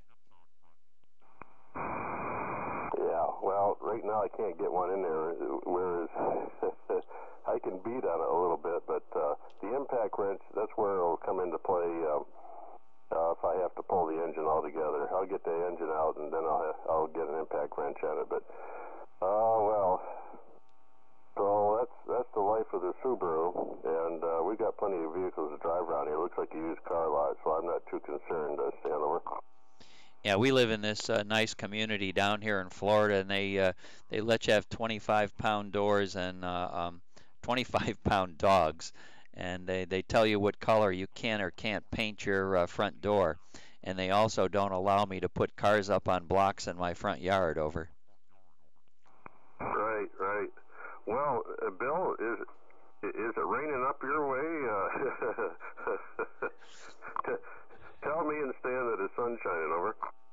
Not hardly. Now, it may be 30,000 feet, but down here where us mortals hang out, ain't no sunshine at all. You're not going to get a suntan today. It dropped 1.5 inches in the rain gauge overnight. It's still raining. The last I came down here, was still coming down fairly reasonably, and I think it's supposed to continue through pretty much today, right until tomorrow. It's supposed to start sometime tomorrow in the daytime. I don't know. You'll love this, Chris. Tomorrow night for training, some of us idiots from the fire department are going to go out with the DEC people and work on learning to search in the deep, dark forest in the dark. I've done this training before. It's good training, but boy, I tell you, I'm sticking a compass in my pocket. Good morning, Stan. K1ZE in the group, KB3DL. Oh, okay, very good. Well, I heard, isn't it hunting season now? Chris, he shouldn't go out in the dark, out in the woods. It's hunting season. Well, yeah, that's true. I think the hunting season stops, like 15 minutes before dusk, so to speak. Yeah. Well, yesterday morning was the first day of turkey season, fall turkey, and yeah, I get kind of, so me and Karen, we sort of stayed at camp for a while before the early part of the day was over, so we were in full view of anybody when we walked up the trail coming out of the woods. So we had a nice long leisurely breakfast in the woods, enjoyed a little fire and cooking up some stuff, so that was nice. And as we headed north, it started raining. The rest is history. So, well, yeah, Bill, you'll be doing some real rescues before the end of that night, over. Yeah, and the whole subject is that some dim bulb hunter will go out there and get lost, and then we'll have to go look for him. And when he finally decides he's lost, it'll be about 10 minutes after 9 at night when he's been gone all day. Over. Yep, that's the way it works. Well, Stan, is I can't imagine what you see on your screen. You know, I can hear like 1 or 2 stations at a time down here in the valley. Was there any activity this morning, over? Yeah, and nothing nothing outstanding. Conditions don't appear to be too good. I haven't got any big DX in the log right now. KC9PQT out in Indiana is the probably the longest station, 380 miles, and then some of the Connecticut guys. I don't have the east antenna turned on right now. There was only a couple on, WZ1V and W1COT. Nobody in FN30 or anything like that on.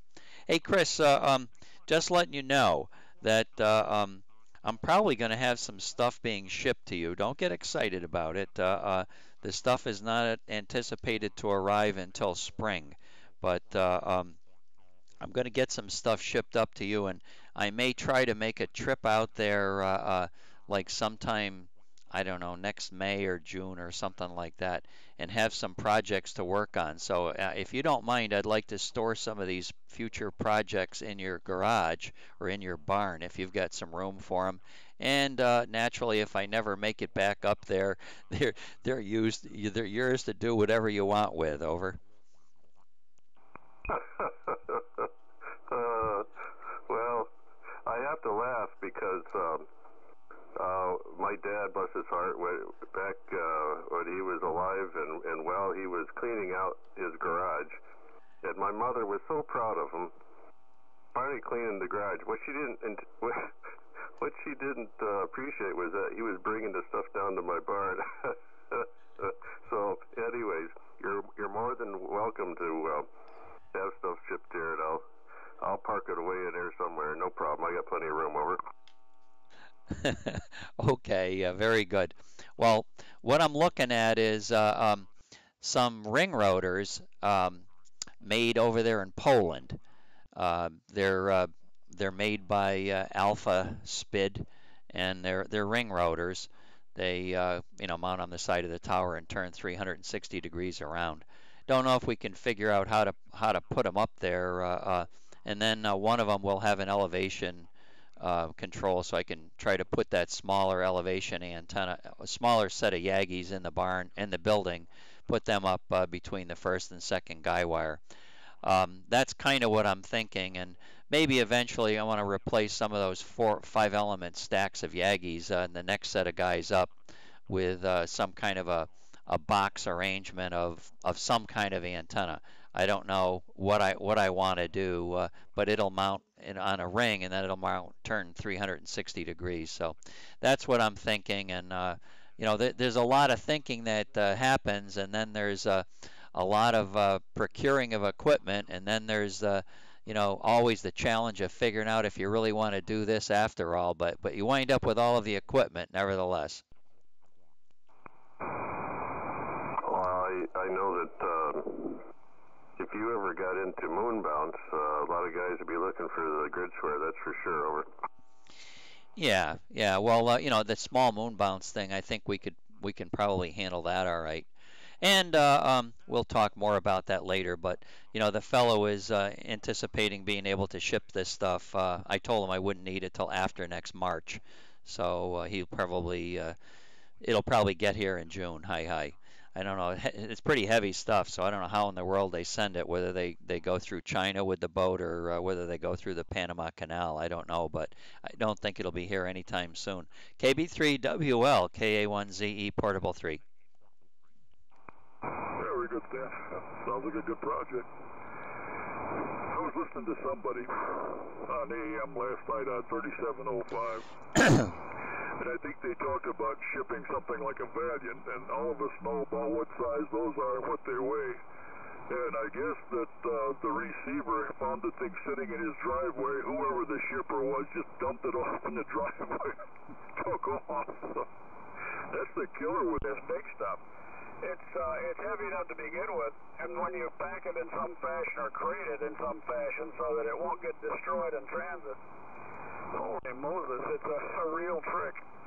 That's for sure. Yeah, finding your dad cleaning his garage into your place so he had access to it if he wanted. That's a good idea. You kind of put it in the hover mode. It's available if you want it, but Mom doesn't know it's there, so it's really not in your garage. You did what you were told to, which is a big help in ongoing relations with the Department of the Interior, HI.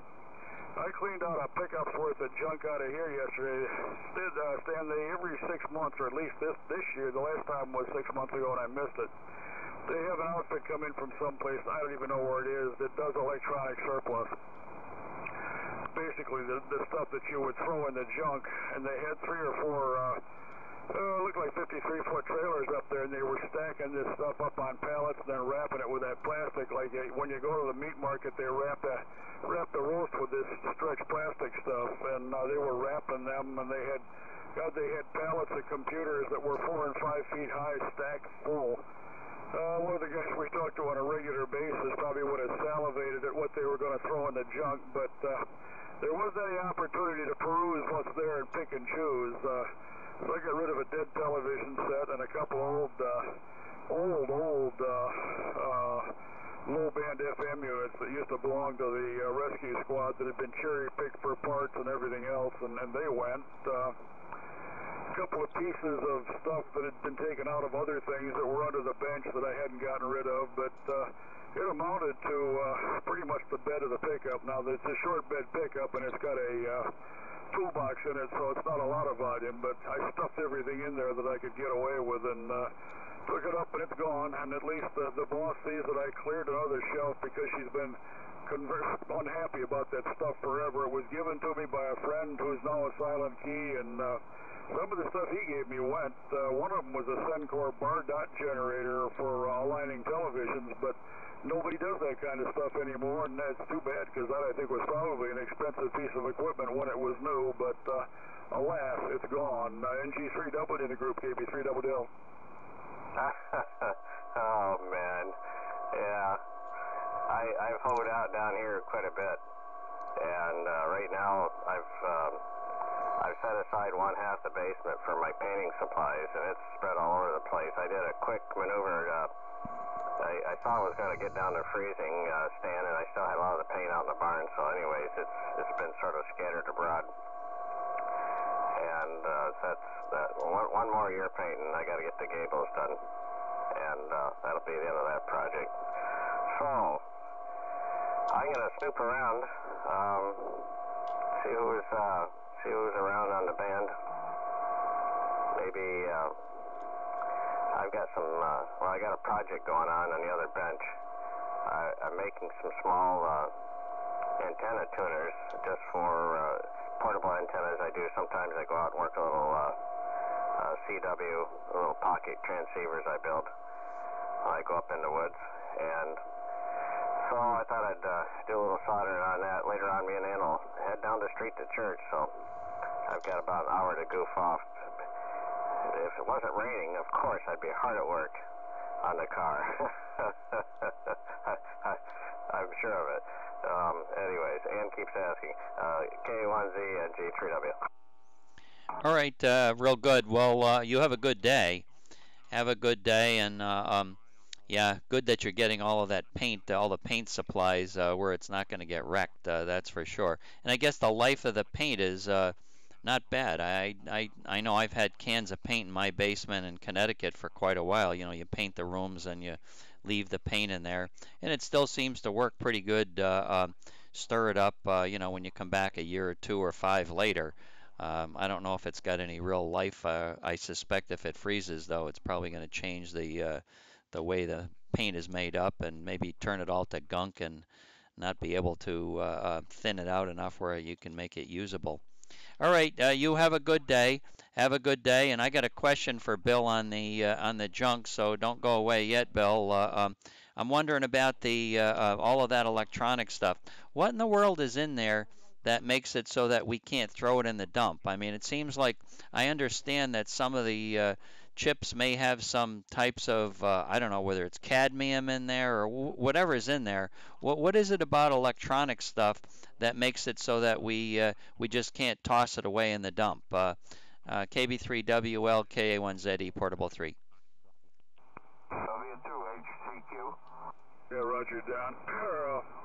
Morning, John. I heard John in there too, Stan. Up here, it's not that. It's just that they stopped getting money for it. They used to do it as stuff that they would recycle, but apparently the recycle business on electronic junk either dried up around here or got to the point where it wasn't economically feasible. So they still recycle plastic, they recycle paper and cardboard and metal.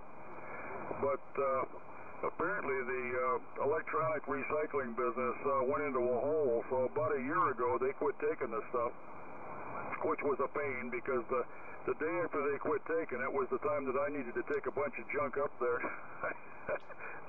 I got a little grief because of that. Chris, if you're still listening, if you need a Variac to work up your Viking too, let me know. I have more than one, and I've got some physically small 100 puff variables which might work on you for a portable type tuner that you could stick in your pack. So when you get to that point, let me know. John, I think W2HCQ, go ahead, KB3WL with NGUNA, K1ZE Portable 3. Yeah, K1Z E Portable 3, this is W2HCQ. How are you doing this fine morning? We're enjoying some pretty lousy weather here. Go ahead.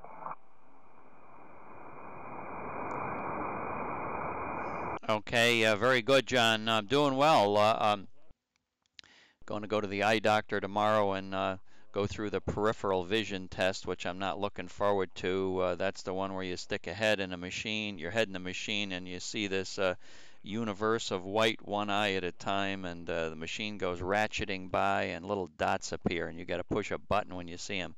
The most anxiety I ever have in my life is going through that test. So I'm not going to like that at all. But anyway, outside of that, everything is quite good, John. And did have some more comments. Oh, I was commenting on the junk thing. Yeah, when we go to the dump, naturally our dump does not allow us to put fluorescent tubes and stuff in it, but it also does not want you to deposit any electronic type trash. So there's another place we can go for that. So I don't know whether it's just plain recycling or whether there's something that they don't want to. I assumed it was something they didn't want put in the ground. I understand the John being the master physician, physics man out there. I know there's a lot of bad stuff in fluorescent tubes, but I didn't know what might be in electronics that they didn't want you to just bury that in the ground. Go ahead, John. Yeah, good morning, Stan. By the way, in sort of you're on candid camera because I've got my granddaughter Rebecca here filming this whole operation for her school project. So make sure your hair is combed. Anyway, yeah, the stuff that they don't like is the PCBs, which are still in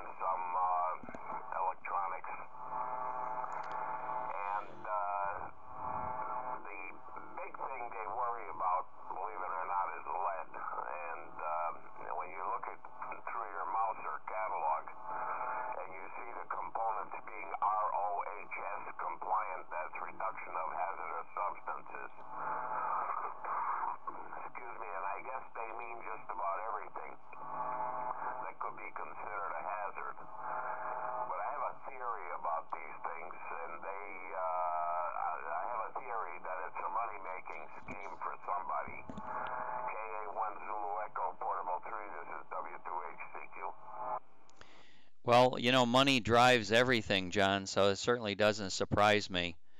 Um, and yeah, if your granddaughter's filming this thing, so is she looking at the streaming YouTube stuff? Is she doing that, or she's just taping you at home? And you know, I have to be careful about how I enunciate. Over. Well, she is going to be doing a documentary on Ilmar J. Fieldhaber here, as far as I understand. And I'm not sure I understand the whole thing, and I don't think I have to. All I got to do is do what she says. And that's what we're doing. You're talking about getting rid of electronics. I just junked out 3 TU5 tuning units that I have to get rid of the carcasses. And I'm not sure how I'm going to do that because they're World War II stuff. And I got a bunch of great variable capacitors out of them, which I need a hole in the head. But the biggest thing is I got the very famous velvet vernier drives. I'm sure you've seen them.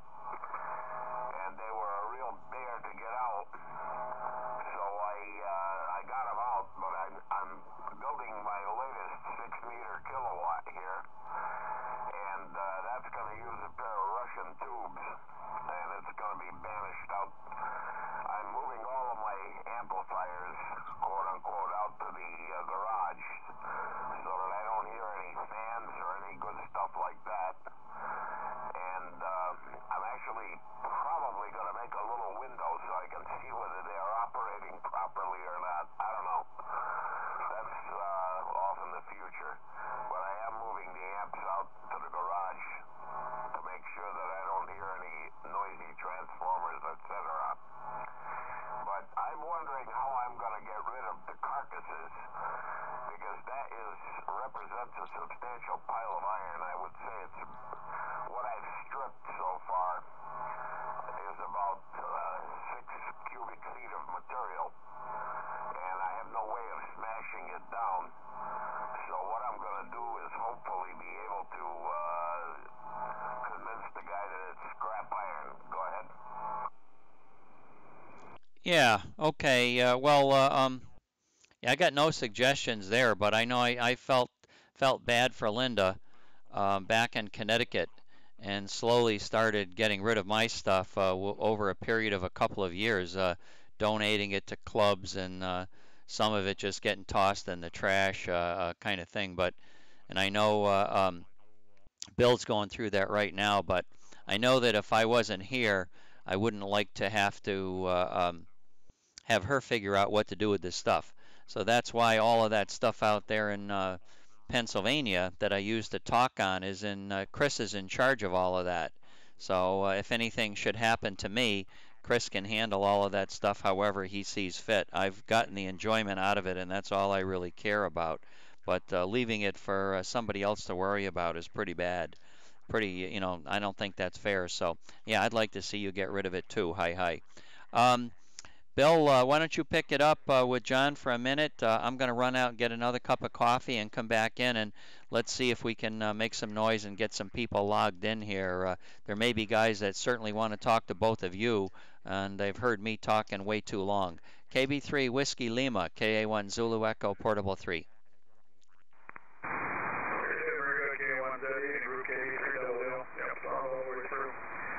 Stripped a couple of those, but I kind of wanted the other stuff that was in there, including the switches, and about all that was left when I got done with it was an aluminum panel, and then there's a C-shaped aluminum piece that goes around the thing, and I kept that as shielding for some of the low band stuff. I think it worked fairly well. I use it with a 4-400 amplifier for 3.5 and so on, and they've been helpful. Some of the coils, I used one of those, I forgot which unit it was, but it was the one that covered the lowest group of frequencies. I pulled the coil out of there and used it as basically a loading coil with a shortened 80-meter vertical out in the side yard. And I pulled out those micas in there and been able to use them for various things on the low end, but they're not much good up here, that's for sure. And the capacitors, and yeah, I had the same problem with the verniers. You have to apply a whole lot of force to those set screws and then hope that something doesn't break. And Rust Blaster PB helped some to get them loose, and some was just luck, and some of them I think are still in there. W2HCQ, KB3WL. KB3WL, W2HCQ. Yeah, I know what you mean about set screws.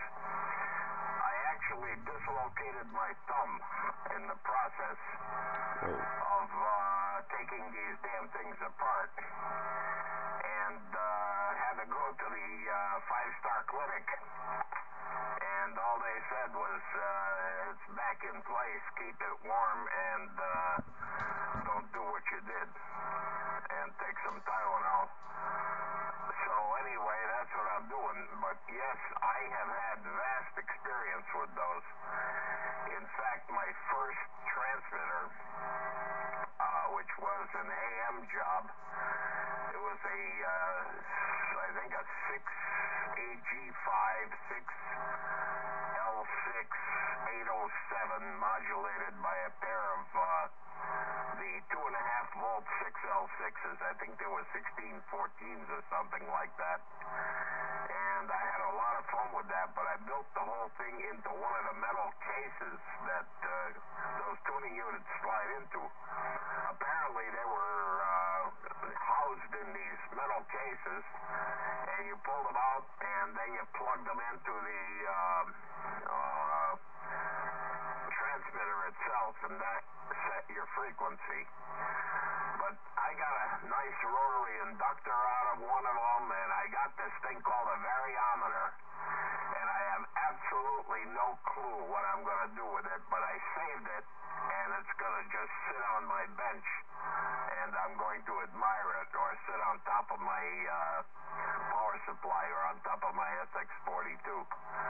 But I got enough goodies out of there to build my latest madness, my GI7B, 2 GI7B 6-meter amp, and that's going to replace my 2.4CX 250s. Of course, on 2 meters right now I'm running an 8877, but I've got a very noisy power transformer. Back to you, KB3WL, W2HCQ. Very good, W2HCQ, KB3WL. Anybody else?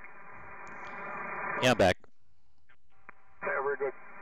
I'm still using the pair of 4X tubes on 6, and this is one of the AM6155s. I doubt I'll go any further with this, because this setup is about as good as I can hear with, and there's no point in going further than what you can hear. The idea of being an alligator never did the appeal to me, but yeah, there's a lot of good stuff in those. I was at the wrong end when I first got licensed in '62 to be able to access the ARC 5s and stuff like that were out there. They'd pretty well dried up by that time. Nasty. And I could have used one of the ones that worked on 80 and one of the ones that worked on 40, because I had this old Navy surplus job that my uncle got for me when he was in the Army Signal Corps out of a Mars station. It was an RBS-2, Roger Baker Sugar, which apparently was a 2 to 20 AM and CW receiver shipboard job for the Navy. Not terribly selective, and in those days, in the novice days of the 60s, what the heck was it, 3750 to 3775 or something like that. It was like about 25 kC, and everybody had the same crystal, and without any kind of selectivity, you can imagine what luck I had with that, and it done much better with one of those ARC 5 jobs. Yeah, the ARC 5s were famous. I had a BC 454 and a 455,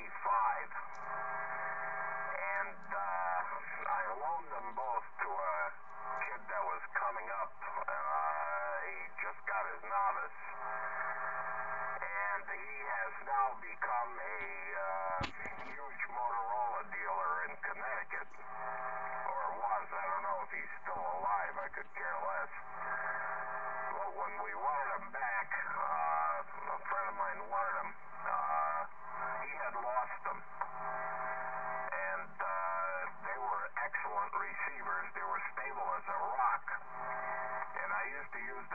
as my IF for 6 meters.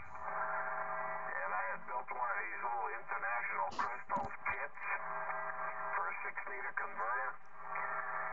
And lo and behold, I was not too far from Ed Tilton, W1HDQ. And I worked Japan on 6 meters with 15 watts. That was another, that was I think a TU-75 that I converted. It was out of CQ magazine. And of course I worked it on CW. And they said, well, if it's genuine and all that rot. Well, 2 weeks after I worked them, I got the card from the Japanese guy who wanted one just as much as I did, his. And I went over to Ed and I says, hey, guess what I just did? And he says, well, yeah, when the band is open, it's really open. But he was very happy for me. He was my guru on 6 meters. I couldn't get the oscillator to work on that converter, and brought it over to his house, and dingity-bangity, he had it all done. And he showed me a lot of tricks. W1HDQ will always occupy a very high spot in my pantheon of gods. So will Sam Harris, W1FZJ. I learned more about VHF from those people than anybody else. Back to you, and let's see if anybody is listening. KB3WL, W2HCQ. QKB3WL. Now, you got a couple of people who know the business, that's for sure. I got a lot of help out of a friend of mine. He used to live about 15 miles from here. He was K2OVB for years, and then he let his license lapse, and they gave him KA2GOJ, and then finally, toward the end of his life, he got his old call back. But Jerry used to give me a lot of hints and stuff, and we took a Globe Scout 680A and converted it to a single-band 6-meter AM transmitter. That thing really did work well. The Heising audio in that did very nicely. I'm assuming when you did the Japanese thing might have been in the 58 openings, because in all the times that I've been on, I got in 62, I've never even heard anything in that direction. Over.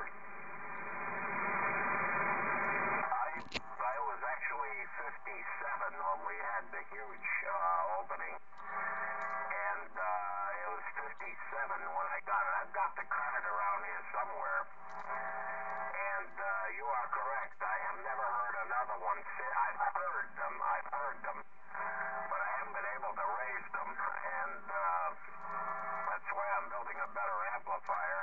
And I'm also building an antenna that's going to scare small children. I've got 4 elements up on 6 meters now. I've got the OZ1 PIF design that I built, and that's an excellent antenna. I'll tell you, that thing works like a champ and worked right off the bat, jumped right up and played. And I actually got a little bit better SWR than he got on his.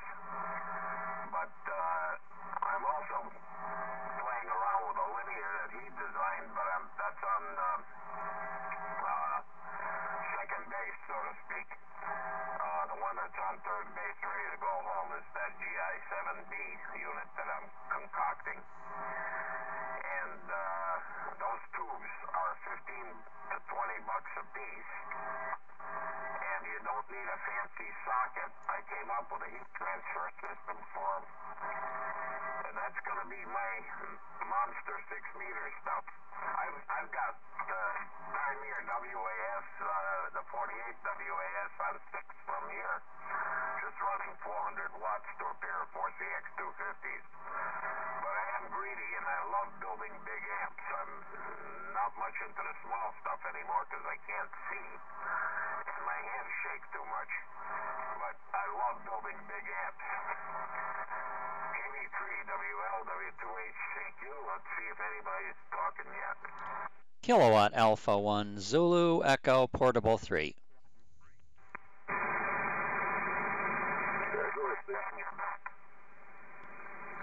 Okay, very good. I'm just looking at the GI-7B tube. I'm just trying to find the how much power that thing will run. They're showing some conversions on it, yada, yada, yada, and still new in the box, GI7B. John, have you played with any of those relays that come over from Russia too, the REW-14s and 15s? Have you seen any of those? They look like they'd be a really good relay for us. Other than that, the connectors probably don't fit our coax size precisely. Over.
Yeah, that's as I suspected. That's good looking stuff. I see the GI7B 1500 volts on the anode, 800 watts out on 1.8 through 432. Pretty cool tube.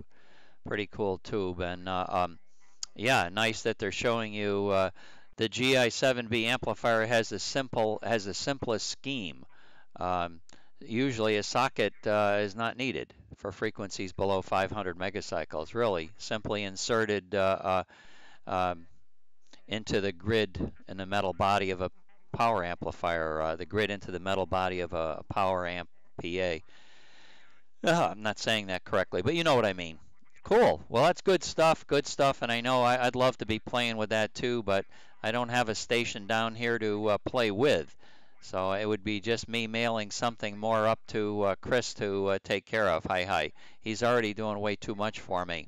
Let me see if anybody's listening to us. Anybody out there to the west, and then we'll go to the east because these guys out east are waiting for us. K1PXE and stuff are waiting, and I know Church is coming for you guys too. So KA1ZE Portable 3 to the west. Anybody out here?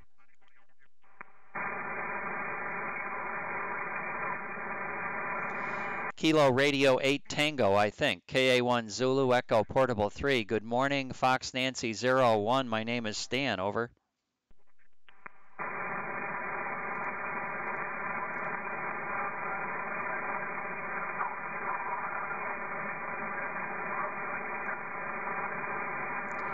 Okay, very good, Rich. Well, you're sounding quite good out here in Fox Nancy 01. I'm not sure if I've talked to you before. Probably have. A nice call, Kilo Radio 8 Tokyo. Fine on being Echo Nancy 72. And it looks like I have worked you before. So I think I've worked you before anyway. KA1 Zulu. No, maybe not. KA1 Zulu Echo Portable 3. Have we worked before? Over.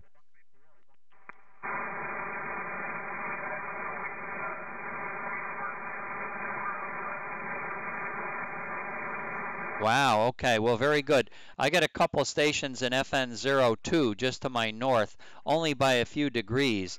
They may be able to pick you up this morning. So before I turn my antenna east, let me tell John where his antenna would have to go.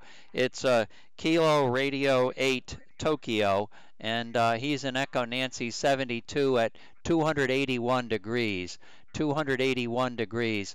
And Bill, we're up in about that same area too, between 270 and 280. So I don't know where your antennas are pointed, but KR8T, stand by. Let me see if either one of these stations is going to turn their antenna out in your direction.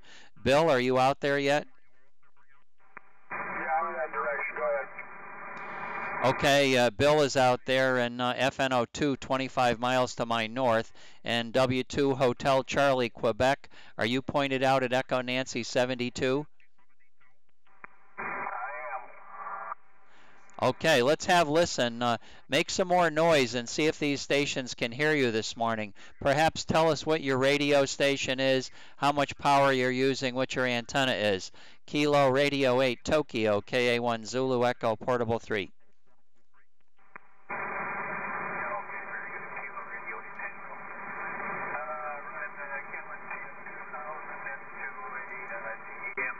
Running about 300 watts into a 11 element at 110 feet. I think I heard a W28CQ.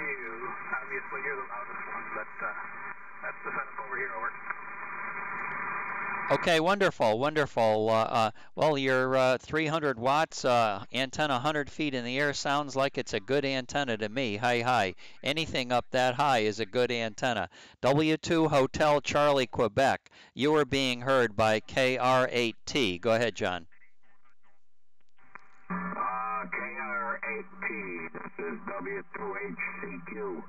I don't have a copy on you. I don't have a copy on you, so maybe if you give me a long call, I can diddle with this antenna, which I'm not entirely sure points where the rotator is saying.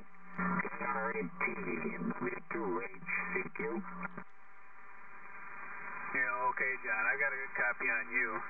W2HCQ.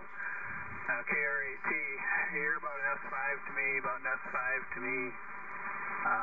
See if you can hear me at all. KR8T and Echo Nancy 72, over. Okay, John, did you find them? And Rick, you're 385 miles from me. You're sounding very good. John, did you find them? Over.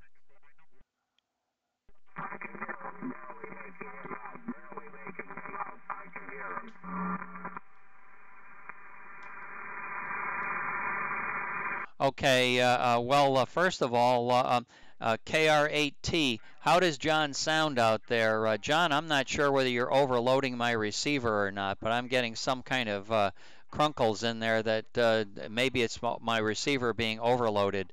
KR8T, KA1ZE Portable 3.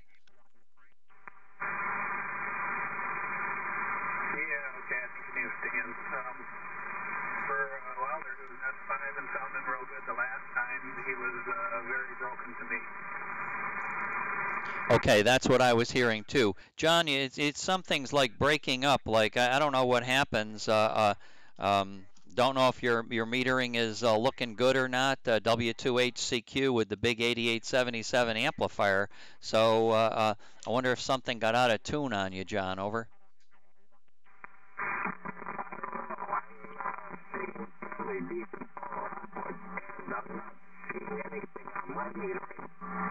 That looks funny. I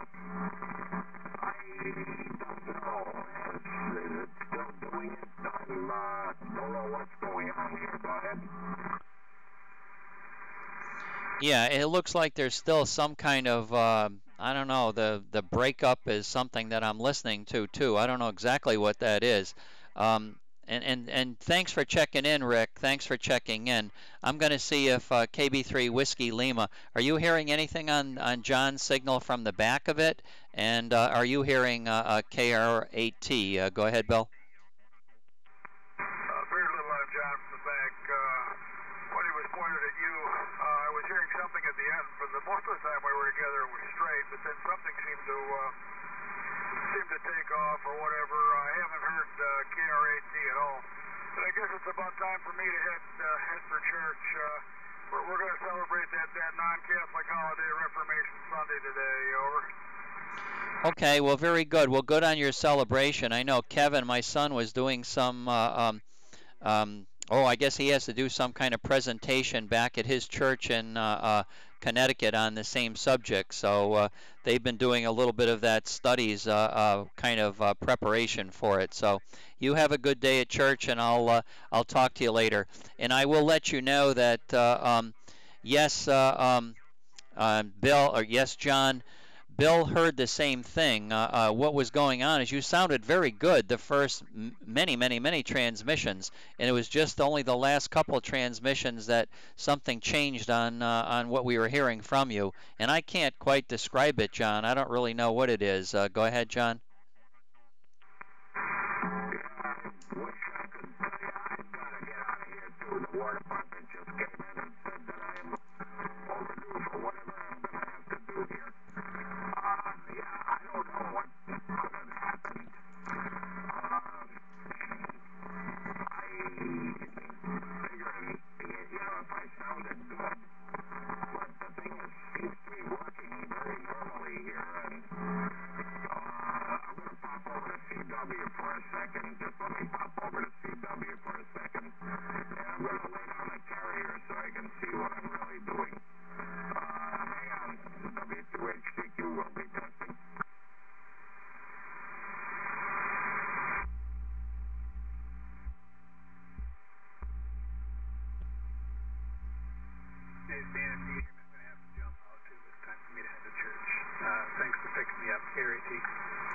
Okay, thank you very much, Rick, for being here. 73.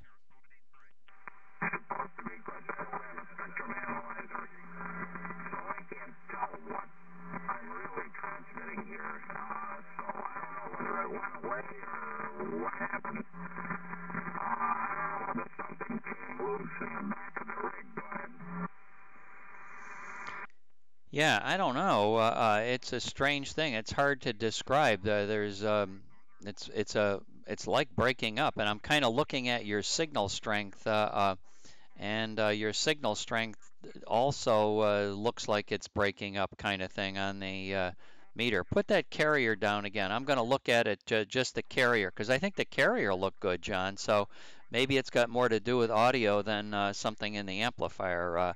Go ahead, John, with the carrier again. Let me look at it.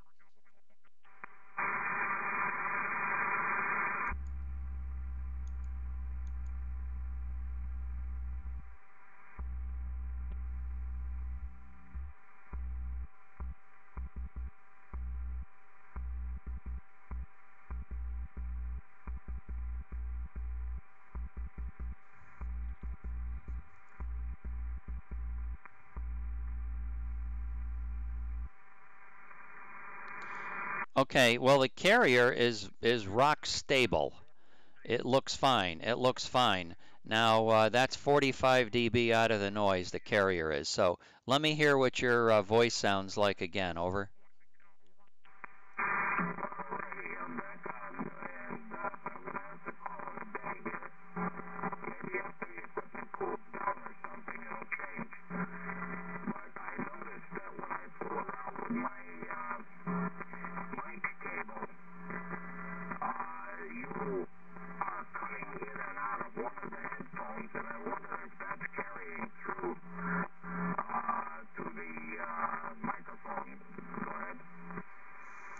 Yeah, it really, it wouldn't be surprised. Your signal is varying in strength all over the place as you talk. Your voice peaks aren't anywhere near the carrier peak. So I'll let you go to church, John, and I think your amplifier is stable. I don't think there's an issue there. I think it's just something with the way the microphone's acting as it connects somehow. That's my theory. Anyway, John, we'll talk to you later. I know it'll be no problem pulling, unplugging, and plugging back in a microphone, probably. 7-3, and you have a good morning.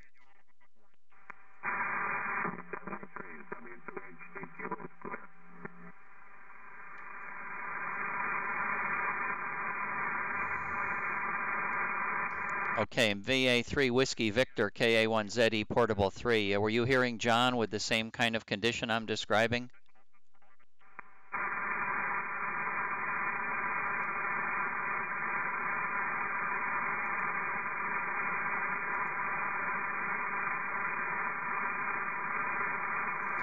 KA1 Zulu Echo Portable 3, CQ, CQ from KA1 Zulu Echo Portable 3.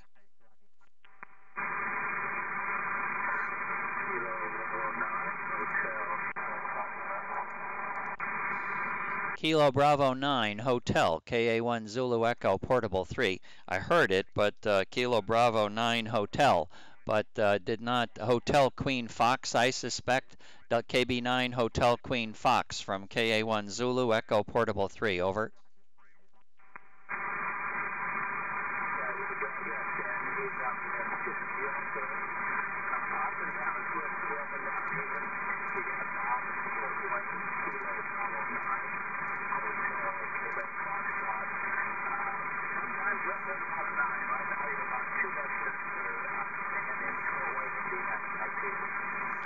Yeah, okay, very good, Bob. Well, you're sounding, you know, a lot of QS Baker on the band, so I'm not having any trouble hearing you right now. You're not terribly strong at the moment, but I suspect that conditions will change and your signal will probably peak up a little bit again. But good to hear you this morning. I don't have anybody else with me right now. The other stations that were on here have now gone to church, so they are no longer on the radio. It's just me at the moment. KB9 Hotel Queen Fox, KA1 Zulu Echo Portable 3 with temperatures in Florida, 66 degrees and cloudy, and going to be 66 and cloudy all day today. KB9 HQF, KA1 Zulu Echo Portable 3.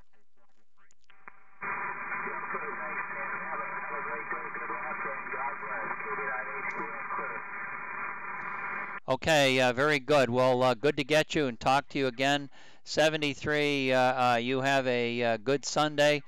Bob, 73, KB9 HQF, 73, God bless, from KA1 Zulu Echo Portable 3.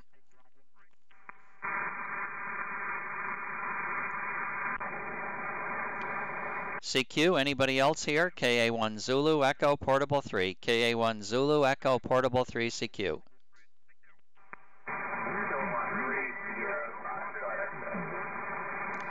Okay, KD8JQ, I don't know if you can still quickly make a contact. I hear stations out to the east, too. Stand by 1 minute. KD8JQ, go ahead and make your call, Don. Well, I just got back in. I was wondering what's going on there. I'm not hearing right now. I thought I heard Bill before, but that's about it.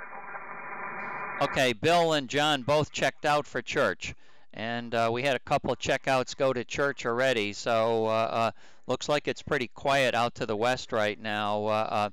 KB9HQF out in EN71 was just in here, but he left quickly, so I don't think he's still listening.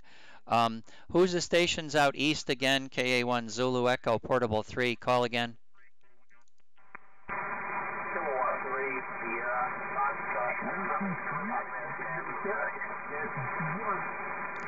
Okay, Kilo 3 Sugar Fox X-Ray, and also W3 Echo Radio Hotel. K3 Sugar Fox X-Ray, good morning. KA1 Zulu Echo Portable 3 Fox Nancy 01, over. Morning, man, I don't know if you came back to me, but I heard my call sign call, so the best news like you came along. Radio Show, Fox Nancy 21. Okay, very good, Ed. I'll get you in the log. And let me get the other station in the log too. I will say 73 for now. Fox Nancy 01, Ed. Fox Nancy 01, and K3 Sugar Fox X-Ray. I didn't hear you come back to me. Lee.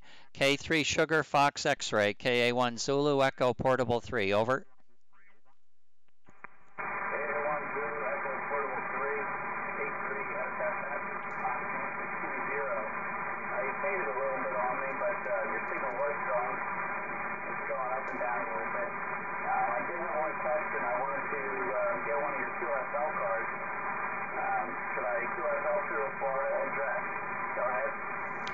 Yes, I need to update my official address. It is the Florida address.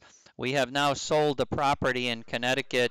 I no longer have the Connecticut address available even, but I've neglected to do my duty. I've got to update my call with the FCC and let them know I'm now living in Florida. So in answer to your question, yes, Lee, send it to the Florida address.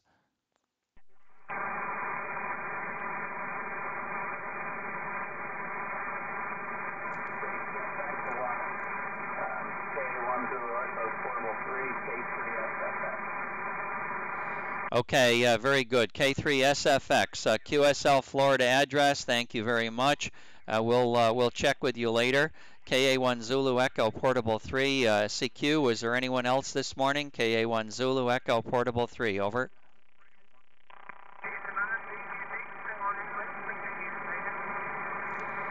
Oh, I moved my antenna. You're probably not hearing me right now. Brandon, I'm looking now down to the south. If you're hearing me, Brandon, your receiver is doing very, very good. Over.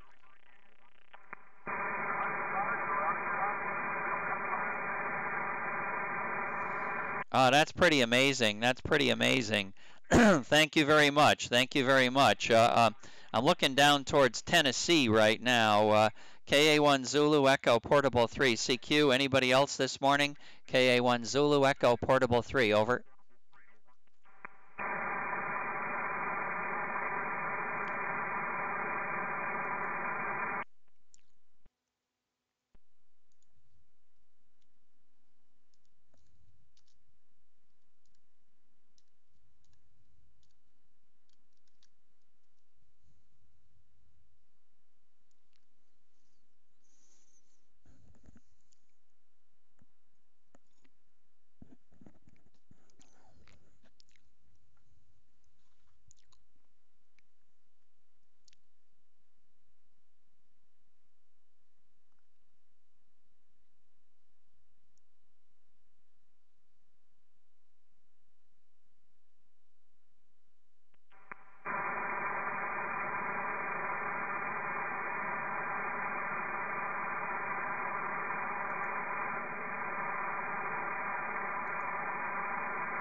CQ, CQ, CQ from Kilowatt Alpha 1 Zulu Echo Portable 3. Kilowatt Alpha 1 Zulu Echo Portable 3, CQ, CQ, CQ. From Fox November 01, Kilowatt Alpha 1 Zulu Echo Portable 3. Over, over.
CQ, CQ, CQ from KA1 Zulu Echo Portable 3.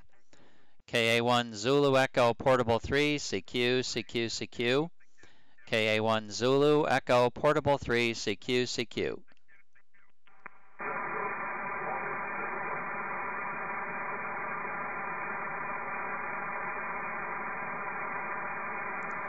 CQ, CQ, CQ from Kilowatt Alpha 1 Zulu Echo Portable 3. Kilowatt Alpha 1 Zulu Echo Portable 3, CQ, CQ.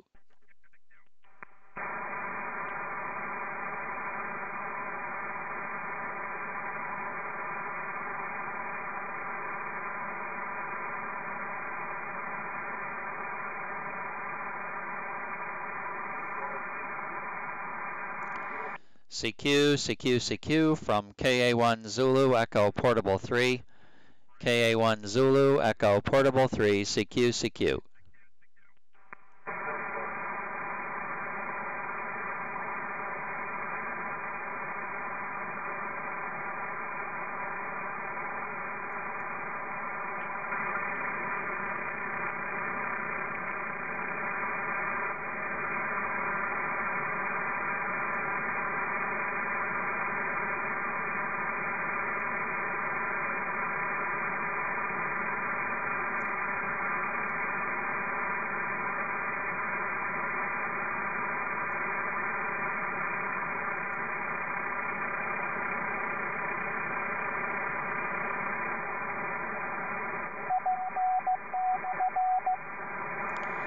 K1 Peter X-Ray Easy, K1 Papa X-Ray Easy, KA1 Zulu Echo Portable 3. Over, over.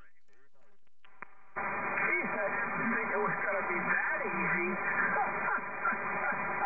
K1ZE, K1CXE. Yeah, I turned this thing on here about 5 minutes to 9, and nobody was on, and we finally worked WCERH, and we worked COT.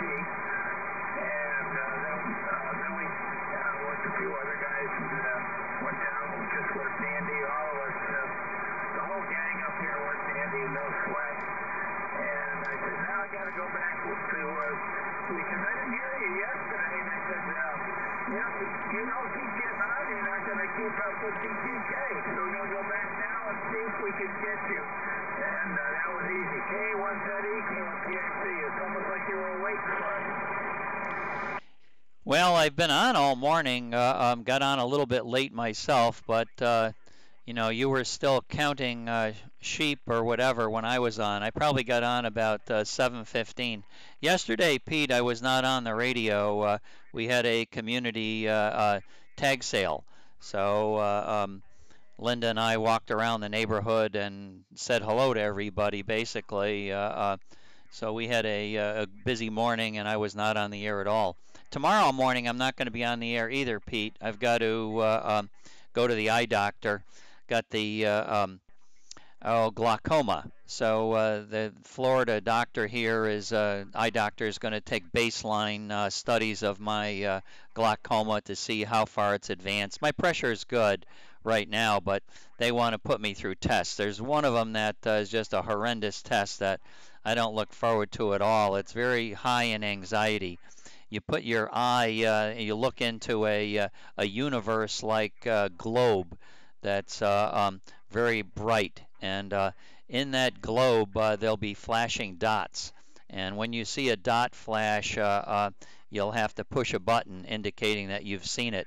And what happens with that test is they're checking for peripheral vision. So those dots appear at all different locations on the screen. You have to stare straight ahead, and then they see what your peripheral vision is.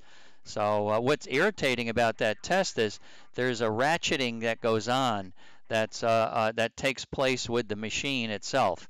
And listening to it for me, it sounds like a kerchunk, kerchunk, kerchunk, kerchunk. And each one of those, I'm well aware, is another position on some kind of a master that's going to position this black dot somewhere on the screen or not position it on the black screen. Nevertheless, I hear all of those. So each time I hear one of those, because I've been listening to weak signals all my life. I'm trained to say now, did I see a dot or didn't I see a dot? And by the time I say that, the next kerchunk has come by, and boy, oh boy, that's an irritating test. So, Pete, I'm not going to be happy tomorrow, but I won't be on the air. Over.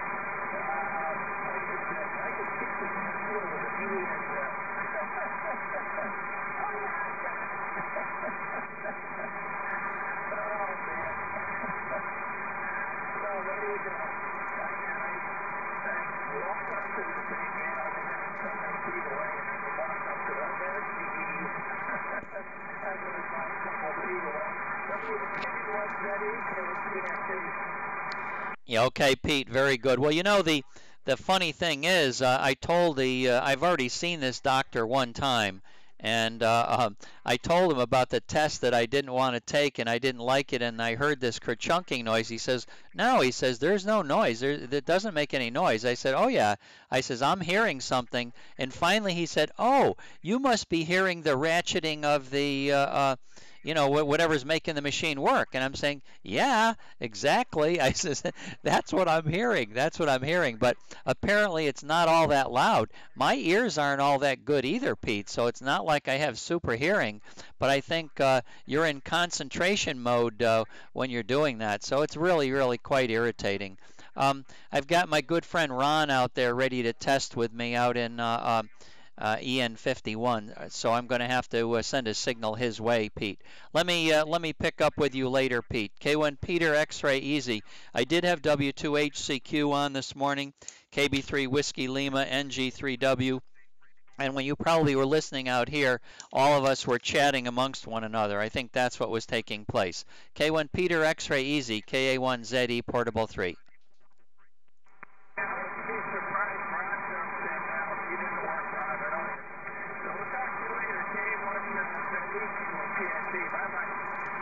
Okay, bye-bye, and I'm going to start sending CW. All right, just getting ready. Here we go.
that's pretty poor conditions.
KU8Y, KU8Y, KA1 Zulu, Echo, Portable 3.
Yeah, I don't know if you're on sideband or not, but man, that's a big signal. That's a big signal from 425 miles away. Over, over.